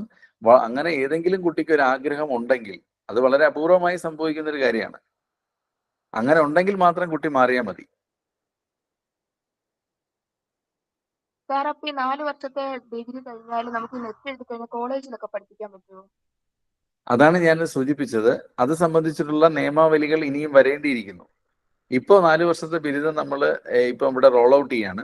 ഇതിനുശേഷം ഇപ്പോൾ ഇതിനെ സംബന്ധിച്ചെല്ലാം ഉത്തരം പറയേണ്ടത് കോളേജിൽ പഠിപ്പിക്കേണ്ട യോഗ്യത നിശ്ചയിക്കേണ്ടത് UGC ആണ്. ഇപ്പൊ നിലവിൽ ഓണേഴ്സ് ഡിഗ്രി എടുത്തവർക്ക് കോളേജിൽ പഠിപ്പിക്കാം എന്നൊരു റെഗുലേഷൻ വന്നിട്ടില്ല UGCയുടെ ഭാഗത്തു നിന്ന്. ഭാവിയിൽ അതെങ്ങനെ വരും എന്നുള്ളതിനെ കുറിച്ച് നമുക്ക് ഇപ്പൊ പറയാൻ കഴിയില്ല. സാർ അതുപോലെ കുട്ടി എക്കണോമിക്സ് മെയിൻ എടുക്കാനാണ് ആഗ്രഹിക്കുന്നത്. അപ്പൊ ഈ സ്പെഷ്യലൈസേഷൻ എടുക്കണം നിർബന്ധമുണ്ടോ? ഇപ്പോൾ നമ്മുടെ കോളേജിൽ സ്പെഷ്യലൈസേഷൻ എന്ന് പറഞ്ഞാൽ നമ്മൾ ഈ മേജർ സബ്ജക്റ്റിൽ തന്നെയുള്ള എലക്റ്റീവ് കോഴ്സുകൾ ഒരു 4 എണ്ണം പഠിച്ചു കഴിഞ്ഞാൽ നമുക്ക് 4 എണ്ണം ഒരു സ്ട്രീമിൽ പഠിച്ചാൽ നമുക്ക് സ്പെഷ്യലൈസേഷൻ കിട്ടും. യഥാർത്ഥത്തിൽ കുട്ടിക്ക് അതിനെ കുട്ടിയുടെ തൊഴിൽ സാധ്യതയൊക്കെ വർദ്ധിപ്പിക്കുന്ന ഒരു കാര്യമാണത്. ഇപ്പൊ നമ്മുടെ കോളേജിൽ എക്കണോമിക്സിന് ഏതൊക്കെയാണ് ഉള്ളത് എലക്റ്റീവ് സ്ട്രീം എന്ന് നമ്മൾ നോക്കണം. ഉദാഹരണത്തിന് ഇപ്പം ഞാൻ മനസ്സിലാക്കുന്നത് ഡേറ്റ അനലിറ്റിക്സും അതുപോലെ തന്നെ ഡെവലപ്മെന്റ് എക്കണോമിക്സോ അങ്ങനെ 2 എലക്റ്റീവ് സ്ട്രീംസ് ആണ് എക്കണോമിക്സിൽ അവൈലബിൾ ആണെന്ന് തോന്നുന്നു. ഇപ്പോൾ ഞാൻ എക്കണോമിക്സ് വിഷയവിദഗ്ധനല്ലാത്തതുകൊണ്ട് എനിക്ക് എൻ്റെ ഒരു ഓർമ്മയിൽ നിന്ന് ഞാൻ പറയുന്നതാണ്. അപ്പൊ ഇതിൽ ഏതെങ്കിലും ഒന്നായിരിക്കും നമ്മുടെ കോളേജിലും ഓഫർ ചെയ്യുക. അപ്പൊ ഇവിടെ അത് ഏതാണോ ഉള്ളത് അത് വിദ്യാർത്ഥികൾക്ക് എടുക്കാൻ സാധിക്കും. ഞാൻ ഒരു കോളേജിൽ നോക്കിയപ്പോൾ അത് ഫിനാൻസ് സ്പെഷ്യലൈസേഷൻ കിടക്കുന്നുണ്ടോ? അപ്പൊ അതാണ് ചോദിച്ചത്, എടുക്കണം നിർബന്ധം ഉണ്ടോ എന്നുള്ളത്. അല്ല, എക്കണോമിക്സിൽ ഫിനാൻസ് സ്പെഷ്യലൈസേഷൻ ഉണ്ടാവാൻ സാധ്യതയില്ല. അത് കൊമേഴ്സിലായിരിക്കും. അല്ല MG കാത്തലിക് കോളേജിൽ അത് ഇങ്ങനെ തിരക്കിയപ്പോ എങ്ങനെ അത് എടുക്കണമെന്ന് പറഞ്ഞു. അത് MG യൂണിവേഴ്സിറ്റിയിലാണോ? അതെ, MG യൂണിവേഴ്സിറ്റിയിൽ. അവിടെ ചിലപ്പോൾ ഇത് കേരള സർവകലാശാലയുമായി ബന്ധപ്പെട്ട. Okay sir, thank you. Sir, കേരളത്തിലെ എല്ലാ യൂണിവേഴ്സിറ്റിക്കും ഒരേ രീതിയല്ലേ, അതോ യൂണിവേഴ്സിറ്റിക്ക് അനുസരിച്ച് വ്യത്യാസമുണ്ടോ? കേരളത്തിലെ എല്ലാ സർവകലാശാലകളും ഈ FIUGP നടപ്പിലാക്കുന്നത്, അതിന്റെ കോൺസെപ്റ്റ് ഒക്കെ നടപ്പിലാക്കുന്നത് ഏതാണ്ട് ഒരുപോലെ തന്നെയാണ്. എന്നാൽ സർവകലാശാലകളെല്ലാം തന്നെ ഓട്ടോണമസ് ഓർഗനൈസേഷൻസ് ആണെങ്കിൽ ഓട്ടോണമസ് അക്കാഡമിക് ഇൻസ്റ്റിറ്റ്യൂഷൻസ് ആയതുകൊണ്ട് തന്നെ ചെറിയ മാറ്റങ്ങൾ സർവകലാശാലകൾ തമ്മിൽ ഉണ്ടാവാം. അപ്പൊ ഒരു കുട്ടി കേരള യൂണിവേഴ്സിറ്റിയുടെ അണ്ടറിലുള്ള ഒരു കോളേജിൽ പ്രവേശിച്ച ഒരു കുട്ടിക്ക് ആ യൂണിവേഴ്സിറ്റിയുടെ അണ്ടറിലുള്ള കോളേജിലേക്കേ മാറാൻ പറ്റത്തുള്ളൂ ഒരു വർഷം കഴിയുമ്പോൾ, അതോ മറ്റു യൂണിവേഴ്സിറ്റി പറ്റുമോ? ഇന്ത്യയിലെ ഏത് സർവകലാശാലയിലേക്ക് വേണമെങ്കിലും വിദ്യാർത്ഥിക്ക് മാറാനായിട്ട് സാധിക്കും. കാരണം ഇതിന്റെ ക്രെഡിറ്റ് സ്ട്രക്ചർ എല്ലാം, അതായത് കേരളത്തിലെ എല്ലാ സർവകലാശാലകളും ഡിഗ്രി സമ്പാദിക്കാൻ 133 ക്രെഡിറ്റും ഓണേഴ്സ് ഡിഗ്രി സമ്പാദിക്കാൻ 177 ക്രെഡിറ്റുമാണ് നിശ്ചയിച്ചിട്ടുള്ളത്. അത് കേരളത്തിലെ എല്ലാ സർവകലാശാലകളും അങ്ങനെയാണ്. UGC പറഞ്ഞിരിക്കുന്ന മിനിമം മാനദണ്ഡം 120-160 ക്രെഡിറ്റ് ആണ്. ഡിഗ്രിക്ക് 120ഉം ഓണേഴ്സിന് 160. അത് മിനിമമാണ്. അപ്പൊ അതിന് മേലുള്ള എല്ലാ ഡിഗ്രികളും ഇന്ത്യയിലെ എല്ലാ സർവകലാശാലകളും അംഗീകരിക്കുന്നത് തന്നെയാണ്. തന്നെയല്ല, ക്രെഡിറ്റിന്റെ ഇപ്പൊ 4 തരം കോഴ്സുകളേ ഉള്ളൂ ഇന്ത്യയിലെ എല്ലാ സർവകലാശാലകളിലും. അതായത് ഡിസിപ്ലിൻ സ്പെസിഫിക് 6 തരം കോഴ്സുകൾ, ഡിസിപ്ലിൻ സ്പെസിഫിക് കോഴ്സുകൾ, ഡിസിപ്ലിൻ സ്പെസിഫിക് എലക്റ്റീവ് കോഴ്സുകൾ, എബിലിറ്റി എൻഹാൻസ്മെന്റ് കോഴ്സുകൾ, സ്കിൽ എൻഹാൻസ്മെന്റ് കോഴ്സുകൾ, വാല്യൂ അഡിഷൻ കോഴ്സുകൾ. ഇത് എല്ലാ സർവകലാശാലയിലും ഇത്തരം കോഴ്സുകൾ മാത്രമേ ഉള്ളൂ. അതിന്റെ ക്രെഡിറ്റിൽ ചെറിയ വ്യത്യാസം ഉണ്ടെങ്കിൽ പോലും ഇവരെല്ലാം ക്രെഡിറ്റ് നിക്ഷേപിക്കുന്നത് അക്കാഡമിക് ബാങ്ക് ഓഫ് ക്രെഡിറ്റിൽ തന്നെയാണ്. അതുകൊണ്ട് തന്നെ കുട്ടിയുടെ മൊബിലിറ്റിക്ക് ഒന്നും യാതൊരു പ്രശ്നവും ഉണ്ടാവില്ല. ഒരു സയൻസ് മേജർ വിഷയമായിട്ട് എടുക്കുന്ന ഒരു കുട്ടിക്ക് ആർട്സ്, ഉദാഹരണമായിട്ട് എക്കണോമിക്സോ മലയാളമോ ഹിന്ദിയോ ഇതൊക്കെ മൈനറായിട്ട് എടുക്കാൻ പറ്റുമോ? ഇതിന്റെ ഒരു അട്രാക്ഷൻ തന്നെ അങ്ങനെയാണ്. ഇപ്പോ ഫിസിക്സ് എടുക്കുന്ന കുട്ടിക്ക് വേണമെങ്കിൽ മ്യൂസിക് വേണമെങ്കിലും മൈനറായിട്ട് എടുക്കാനുള്ള സാധ്യതയുണ്ട്. മ്യൂസിക് വേണമെങ്കിലും ഞാൻ പറഞ്ഞ പെർഫോമിംഗ് ആർട്സിലേക്ക് വേണമെങ്കിലും കുട്ടിക്ക് പോവാം. അവിടെ ഉണ്ടെങ്കിൽ, ആ കോളേജിൽ അതിനുള്ളൊരു സാധ്യത ഉണ്ടെങ്കിൽ കുട്ടിക്ക് പോകാനായിട്ട് സാധിക്കും. ആർട്സ്, ഹ്യൂമാനിറ്റീസ്, കൊമേഴ്സ്, സയൻസ് എന്നൊക്കെയുള്ള ഡിസിപ്ലിൻ ഒന്നും FI ഇല്ല. എന്നാലും നമ്മൾ സാധാരണ വിദ്യാർത്ഥികളോട് ഒരു കൃത്യമായ ഒരു പാത്വേ കുട്ടിക്ക് പറഞ്ഞു കൊടുക്കേണ്ടതുണ്ട്. കാരണം ഇപ്പോൾ ഞാൻ നേരത്തെ സൂചിപ്പിച്ചതുപോലെ ഫിസിക്സ് മേജർ എടുക്കുന്ന ഒരു വിദ്യാർത്ഥിയെ സംബന്ധിച്ച് കെമിസ്ട്രിയും മാത്സും എടുക്കുന്നത് കുട്ടിക്ക് കൂടുതൽ അതിന്റെ തൊഴിൽ സാധ്യത വർദ്ധിപ്പിക്കുമെങ്കിൽ അത് നമ്മൾ അധ്യാപകരെ സംബന്ധിച്ചൊന്ന് പറഞ്ഞു കൊടുക്കുന്നത് ഉചിതമായിരിക്കും. എന്ന് വെച്ച് എക്കണോമിക്സ് വേണമെങ്കിലും ഒരു വിദ്യാർത്ഥി പറയുകയാണ് എനിക്ക് അത് വേണ്ട, എക്കണോമിക്സ് ആണ് വേണ്ടത്, ഫിസിക്സിന്റെ കൂടെ മൈനർ, എന്നാലും അതിനുള്ള സാധ്യത ഉണ്ട്. സാർ, അപ്പൊ 3 വർഷം കഴിഞ്ഞ് 4-ാം വർഷം കയറണമെങ്കിൽ എത്ര % മാർക്ക് വേണം? കേട്ടില്ല. സാർ, ഇപ്പൊ 3 വർഷം കഴിഞ്ഞ് 4-ാം വർഷം കയറണമെങ്കിൽ എത്ര % മാർക്ക് 3 വർഷം വേണം? ഈ 3 വർഷത്തിലെ എല്ലാ സെമസ്റ്ററുകളും വിജയിച്ചാൽ മാത്രമേ 4ാം വർഷത്തിലേക്ക് പോകാൻ സാധിക്കുകയുള്ളൂ. അതേസമയം അപ്പോഴേ ഓണേഴ്സിലേക്ക് പോകാനായിട്ട് സാധിക്കും. അതാണ് ഒന്നാമത്തെ കണ്ടീഷൻ. 2, ഓണേഴ്സ് വിത്ത് റിസർച്ചിലേക്ക് പോകണമെങ്കിൽ ഞാൻ നേരത്തെ സൂചിപ്പിച്ചതുപോലെ ആദ്യത്തെ 6 സെമസ്റ്ററിലും 75% അതിൽ കൂടുതലോ മാർക്ക് വേണം. ഓണേഴ്സിലേക്ക് പോകാൻ മാർക്ക് നിബന്ധന ഇല്ല. അതാണ് ഞാൻ സൂചിപ്പിച്ചത്. ജയിച്ചിരിക്കണം എന്നേ ഉള്ളൂ. ഷോജി സർ, നേരത്തെ സുവോളജിയുടെ ഒരു ഡൗട്ട് വന്നായിരുന്നല്ലോ, സുവോളജി ഡിപ്പാർട്ട്മെന്റിൽ നന്ദകുമാർ സർ സംസാരിക്കാം. Okay sir. തൊഴിൽ സാധ്യതയാണ്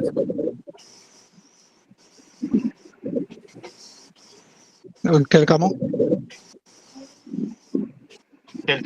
ഹലോ, കേൾക്കാം.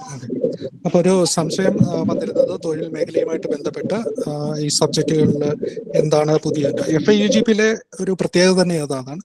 അതായത് നമുക്ക് കൂടുതൽ തൊഴിൽ കിട്ടാൻ സഹായകരമായിട്ടുള്ള കോഴ്സുകൾ ധാരാളമായിട്ട് ഉൾപ്പെടുത്തിക്കൊണ്ടുള്ള ഒരു രീതി.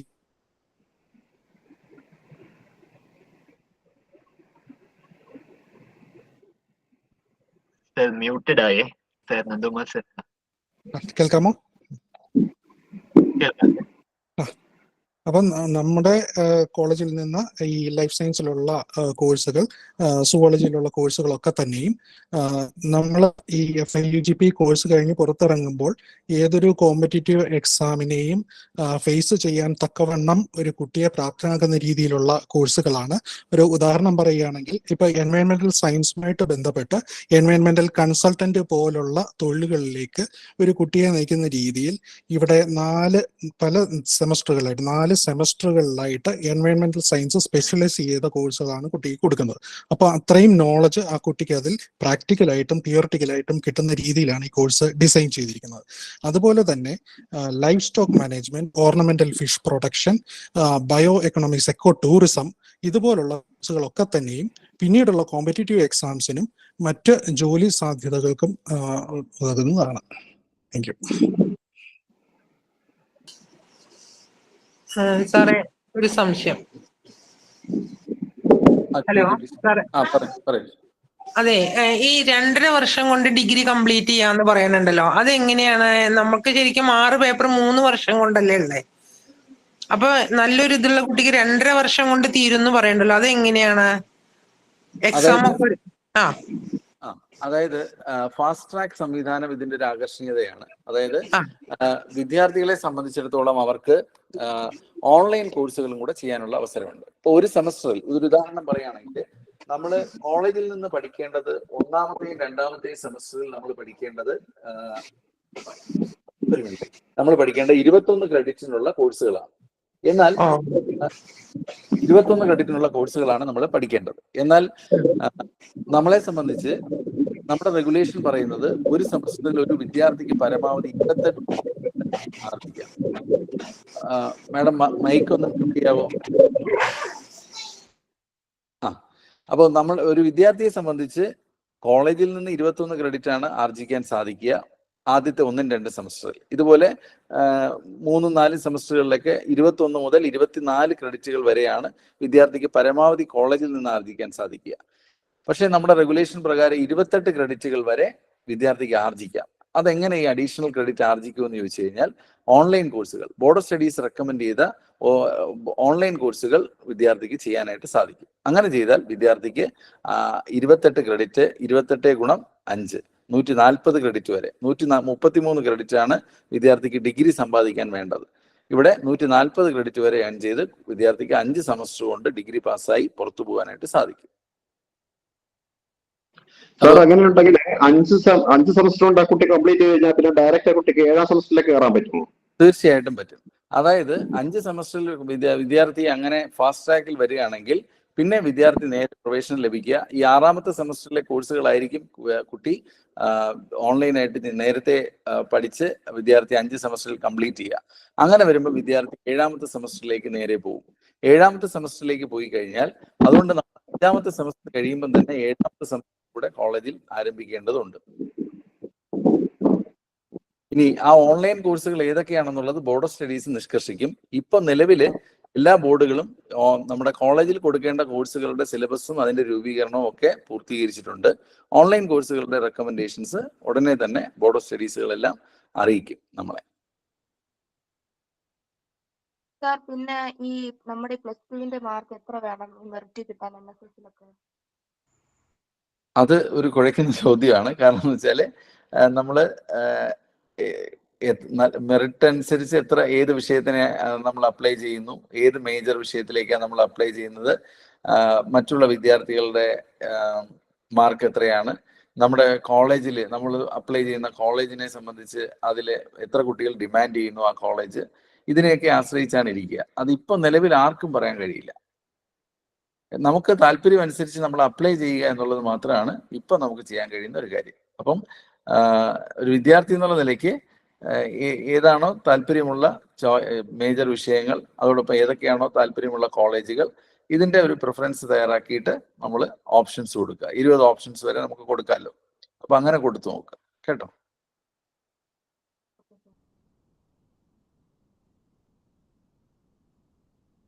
സർ, ഈ കേരളത്തിലെ എല്ലാ കോളേജുകളിലും പ്രത്യേകിച്ച് കേരള യൂണിവേഴ്സിറ്റി ഉൾപ്പെടെയുള്ള എല്ലാ കോളേജുകളിലും FIUGP ഈ വർഷം മുതൽ നടപ്പാക്കുമല്ലേ സാർ? അല്ലാതെ ഓൾഡ് രീതിയിലുള്ളത് ഈ വർഷം തൊട്ട് ഇല്ലല്ലോ അല്ലേ, പുതിയ അഡ്മിഷൻ എടുക്കുന്ന ആൾക്കാർ? ഇല്ല, കേരളത്തിൽ ഒരിടത്തും ഉണ്ടാവില്ല. കേരളത്തിലില്ല. Okay sir. സാർ, ആ മകൾ ഇപ്പോൾ ഒരു കോഴ്സ് ചെയ്യുന്നത് ഓഗസ്റ്റ് 14 തീരത്തുള്ളൂ, കോഴ്സ് കംപ്ലീറ്റ് ആവത്തുള്ളൂ. അപ്പോഴ് ഈ വർഷത്തിനകത്ത് അപ്പൊ ജോയിൻ ചെയ്യാൻ പറ്റുമോ? ഇവിടെ നമുക്ക് അപ്ലൈ ചെയ്യാനുള്ള ലാസ്റ്റ് ഡേറ്റ് ജൂൺ 7 ആണ്. ജൂൺ 7 വരെ നമുക്ക് അപ്ലൈ ചെയ്തിടാം. പക്ഷെ TC കിട്ടണമെങ്കിൽ നമുക്ക് ഓഗസ്റ്റോളം ആവും. അതിന്റെ സാങ്കേതികമായിട്ടുള്ള വിഷയങ്ങള് യൂണിവേഴ്സിറ്റി ഹെൽപ്പ് ഡെസ്ക് ഉണ്ട്. ഇപ്പോ യൂണിവേഴ്സിറ്റി ഹെൽപ്പ് ഡെസ്കിൽ വിളിച്ചൊന്ന് അന്വേഷിച്ചാൽ അവർ ഇതിന്റെ TC എന്നത്തേക്കാണ് നമുക്ക് ആവശ്യമായിട്ട് വരിക, അതിന്റെ ഫോർമാലിറ്റീസ് എന്താണ്, അത് അവർ പറയും. ഇപ്പോ എനിക്ക് കൂടുതൽ പറയാനായിട്ടുള്ള ഒരു നോളജ് ഇല്ല. Okay sir. നമ്മുടെ അഡ്മിഷൻ പോർട്ടലിൽ തന്നെ ഹെൽപ്പ് ഡെസ്കിന്റെ നമ്പർ ഉണ്ട്. അഡ്മിഷൻ ഹെൽപ്പ് ഡെസ്കിന്റെ നമ്പർ അതിൽ കൊടുത്തിട്ടുണ്ട് പോർട്ടലിൽ, അതിൽ വിളിച്ചാൽ മതി.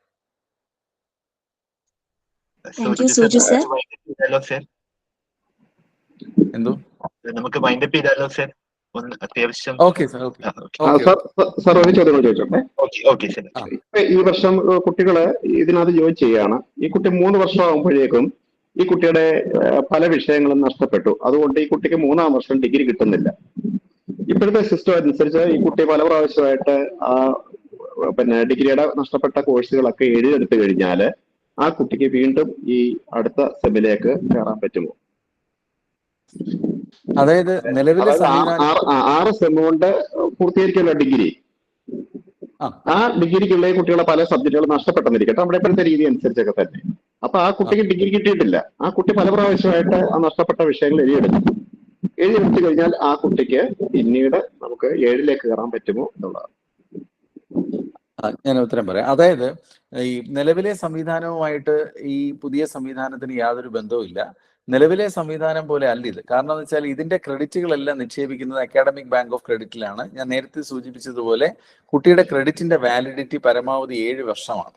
അത് ഇന്ത്യയിലെ എല്ലാ സർവകലാശാലകളുടേതും 7 വർഷമാണ്. കാരണം ABCയുടെ റെഗുലേഷൻ 2021 പാസ്സാക്കിയ UGC ഇറക്കിയ academic bank of credit regulation പ്രകാരമാണ് ഞാൻ ഈ പറഞ്ഞ 7 വർഷം.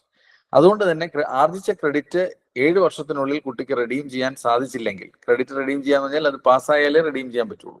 അപ്പൊ ആ പീരീഡിൽ കുട്ടിക്ക് റെഡീം ചെയ്യാൻ സാധിച്ചാൽ കുട്ടിക്ക് ഡിഗ്രി കിട്ടും. ഇല്ലെങ്കിൽ കുട്ടിക്ക് റെഡീം ചെയ്യാൻ ഡിഗ്രി ക്രെഡിറ്റ് നഷ്ടമാകുന്ന ഒരു സാഹചര്യം നിലവിൽ വരും.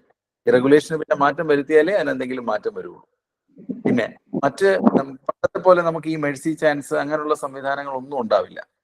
കാരണം എന്ന് വെച്ചാല് വിദ്യാർത്ഥികൾക്ക് തന്നെയല്ല, ഈ കോഴ്സുകളെല്ലാം പ്രധാനമായും ഓണേഴ്സ് വരെയുള്ള ഡിഗ്രിയിലെ കോഴ്സുകളെ 4 തരം കോഴ്സുകളായിട്ട് തിരിച്ചിട്ടുണ്ട്. അതായത് ആദ്യത്തെ വർഷം പഠിക്കുന്ന കോഴ്സുകളെ ഇൻട്രഡക്ടറി കോഴ്സുകൾ അഥവാ ലെവൽ 100 കോഴ്സുകൾ എന്നും, 2-ാം വർഷം പഠിക്കുന്ന കോഴ്സുകൾ ലെവൽ 200 കോഴ്സ്, 3-ാം വർഷം പഠിക്കുന്നത് ലെവൽ 300 കോഴ്സ്, 4-ാം കൊല്ലം പഠിക്കുന്നത് ക്യാപ്സ്റ്റോൺ കോഴ്സുകൾ അഥവാ ലെവൽ 400 കോഴ്സുകൾ എന്നാണ് പറയുന്നത്.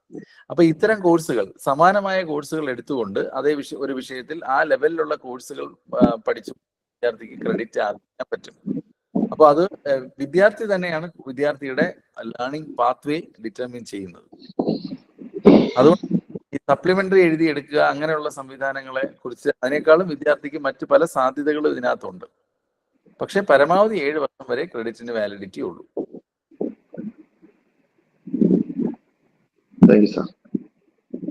ഓക്കെ സാറേ. Okay, thank you sir. FIUGP കുറിച്ച് ഇനി നമ്മൾക്ക് ധാരാളം ചോദ്യങ്ങളും സംശയങ്ങളും ഉണ്ട്. അപ്പൊ അതുകൊണ്ട് തന്നെ നാളെ പന്തളം NSS കോളേജിൽ രാവിലെ 10 മണിക്ക് സെമിനാർ ഹാളിൽ ഒരു സെഷൻ കൂടി നടത്തുന്നുണ്ട്. വിദ്യാർത്ഥികളുടെയും രക്ഷിതാക്കളുടെയും സാന്നിധ്യം അവിടെയും പ്രതീക്ഷിക്കുന്നു. നാളത്തെ സെഷനിൽ വിദ്യാർത്ഥികൾക്ക് നേരിട്ട് അധ്യാപകരെ കണ്ട് സംശയ നിവാരണം നടത്താവുന്നതാണെന്നും അറിയിക്കുന്നു. ഇനി നന്ദി പ്രകാശനത്തിനായി college FIUGP academic committee member doctor Sreekala മാഡത്തിനെ സ്വാഗതം ചെയ്യുന്നു.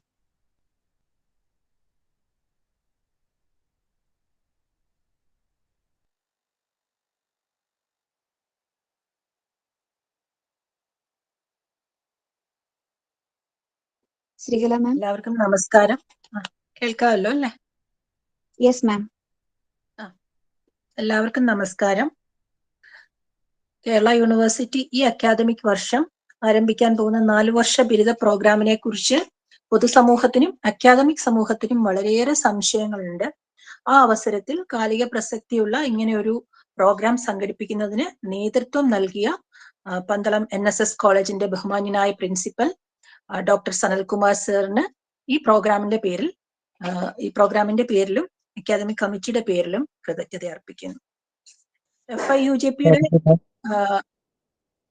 FIUGPയുടെ academic coordinator doctor Ranjith Krishnan ഈ പ്രോഗ്രാം സംഘടിപ്പിക്കുന്നതിന് വേണ്ട എല്ലാ എഫേർട്സ് എടുത്തതും എല്ലാ സംവിധാനങ്ങൾ ഒരുക്കിയതും ഡോക്ടർ രഞ്ജിത്ത് കൃഷ്ണൻ സാറാണ്. ഡോക്ടർ രഞ്ജിത്ത് കൃഷ്ണനും ഈ പരിപാടിയുടെ ഈ പ്രോഗ്രാമിന്റെ പേരിൽ കൃതജ്ഞത അർപ്പിക്കുന്നു.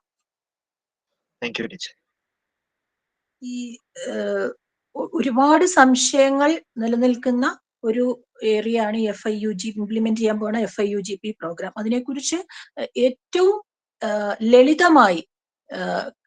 ലളിതമായും ഏറ്റവും വിശദമായും ക്ലാസ് എടുക്കുകയാണ് ഡോക്ടർ സോജു സാർ ചെയ്തത്. യൂണിവേഴ്സിറ്റി FIUGP റെഗുലേഷൻ കമ്മിറ്റി മെമ്പറാണ് വർക്കല SN കോളേജിലെ പ്രൊഫസറായ ഡോക്ടർ സോജു സാർ. സാറിന് പന്തളം NSS കോളേജിന്റെ പേരിൽ ഹൃദയപൂർവ്വം കൃതജ്ഞത അർപ്പിക്കുന്നു. പ്രോഗ്രാമിൽ പങ്കെടുത്ത എല്ലാ അധ്യാപകർക്കും, NSS കോളേജിലെ എല്ലാ അധ്യാപകർക്കും, ഇതിൽ പങ്കെടുത്ത എല്ലാ പേരൻസിനും വിദ്യാർത്ഥികൾക്കും പന്തളം NSS കോളേജിന്റെ പേരിലുള്ള കൃതജ്ഞത അറിയിക്കുന്നു. അതോടൊപ്പം പ്രോഗ്രാം ആങ്കർ ചെയ്ത Shrimati Parvathy, Pandalam NSS college English ഡിപ്പാർട്ട്മെന്റിലെ ശ്രീമതി പാർവതി വിജയനും കൃതജ്ഞത അർപ്പിക്കുന്നു. പ്രോഗ്രാമിൽ പങ്കെടുത്ത എല്ലാവരോടും, ഇതിന്റെ പിന്നിൽ പ്രവർത്തിച്ച എല്ലാവരോടും ഒരിക്കൽ കൂടി നന്ദി അർപ്പിച്ചുകൊണ്ട് നിർത്തുന്നു. എല്ലാവർക്കും നമസ്കാരം. Thank you ma'am. അതോടൊപ്പം തന്നെ ഒരു കാര്യം കൂടി അറിയിക്കുന്നു.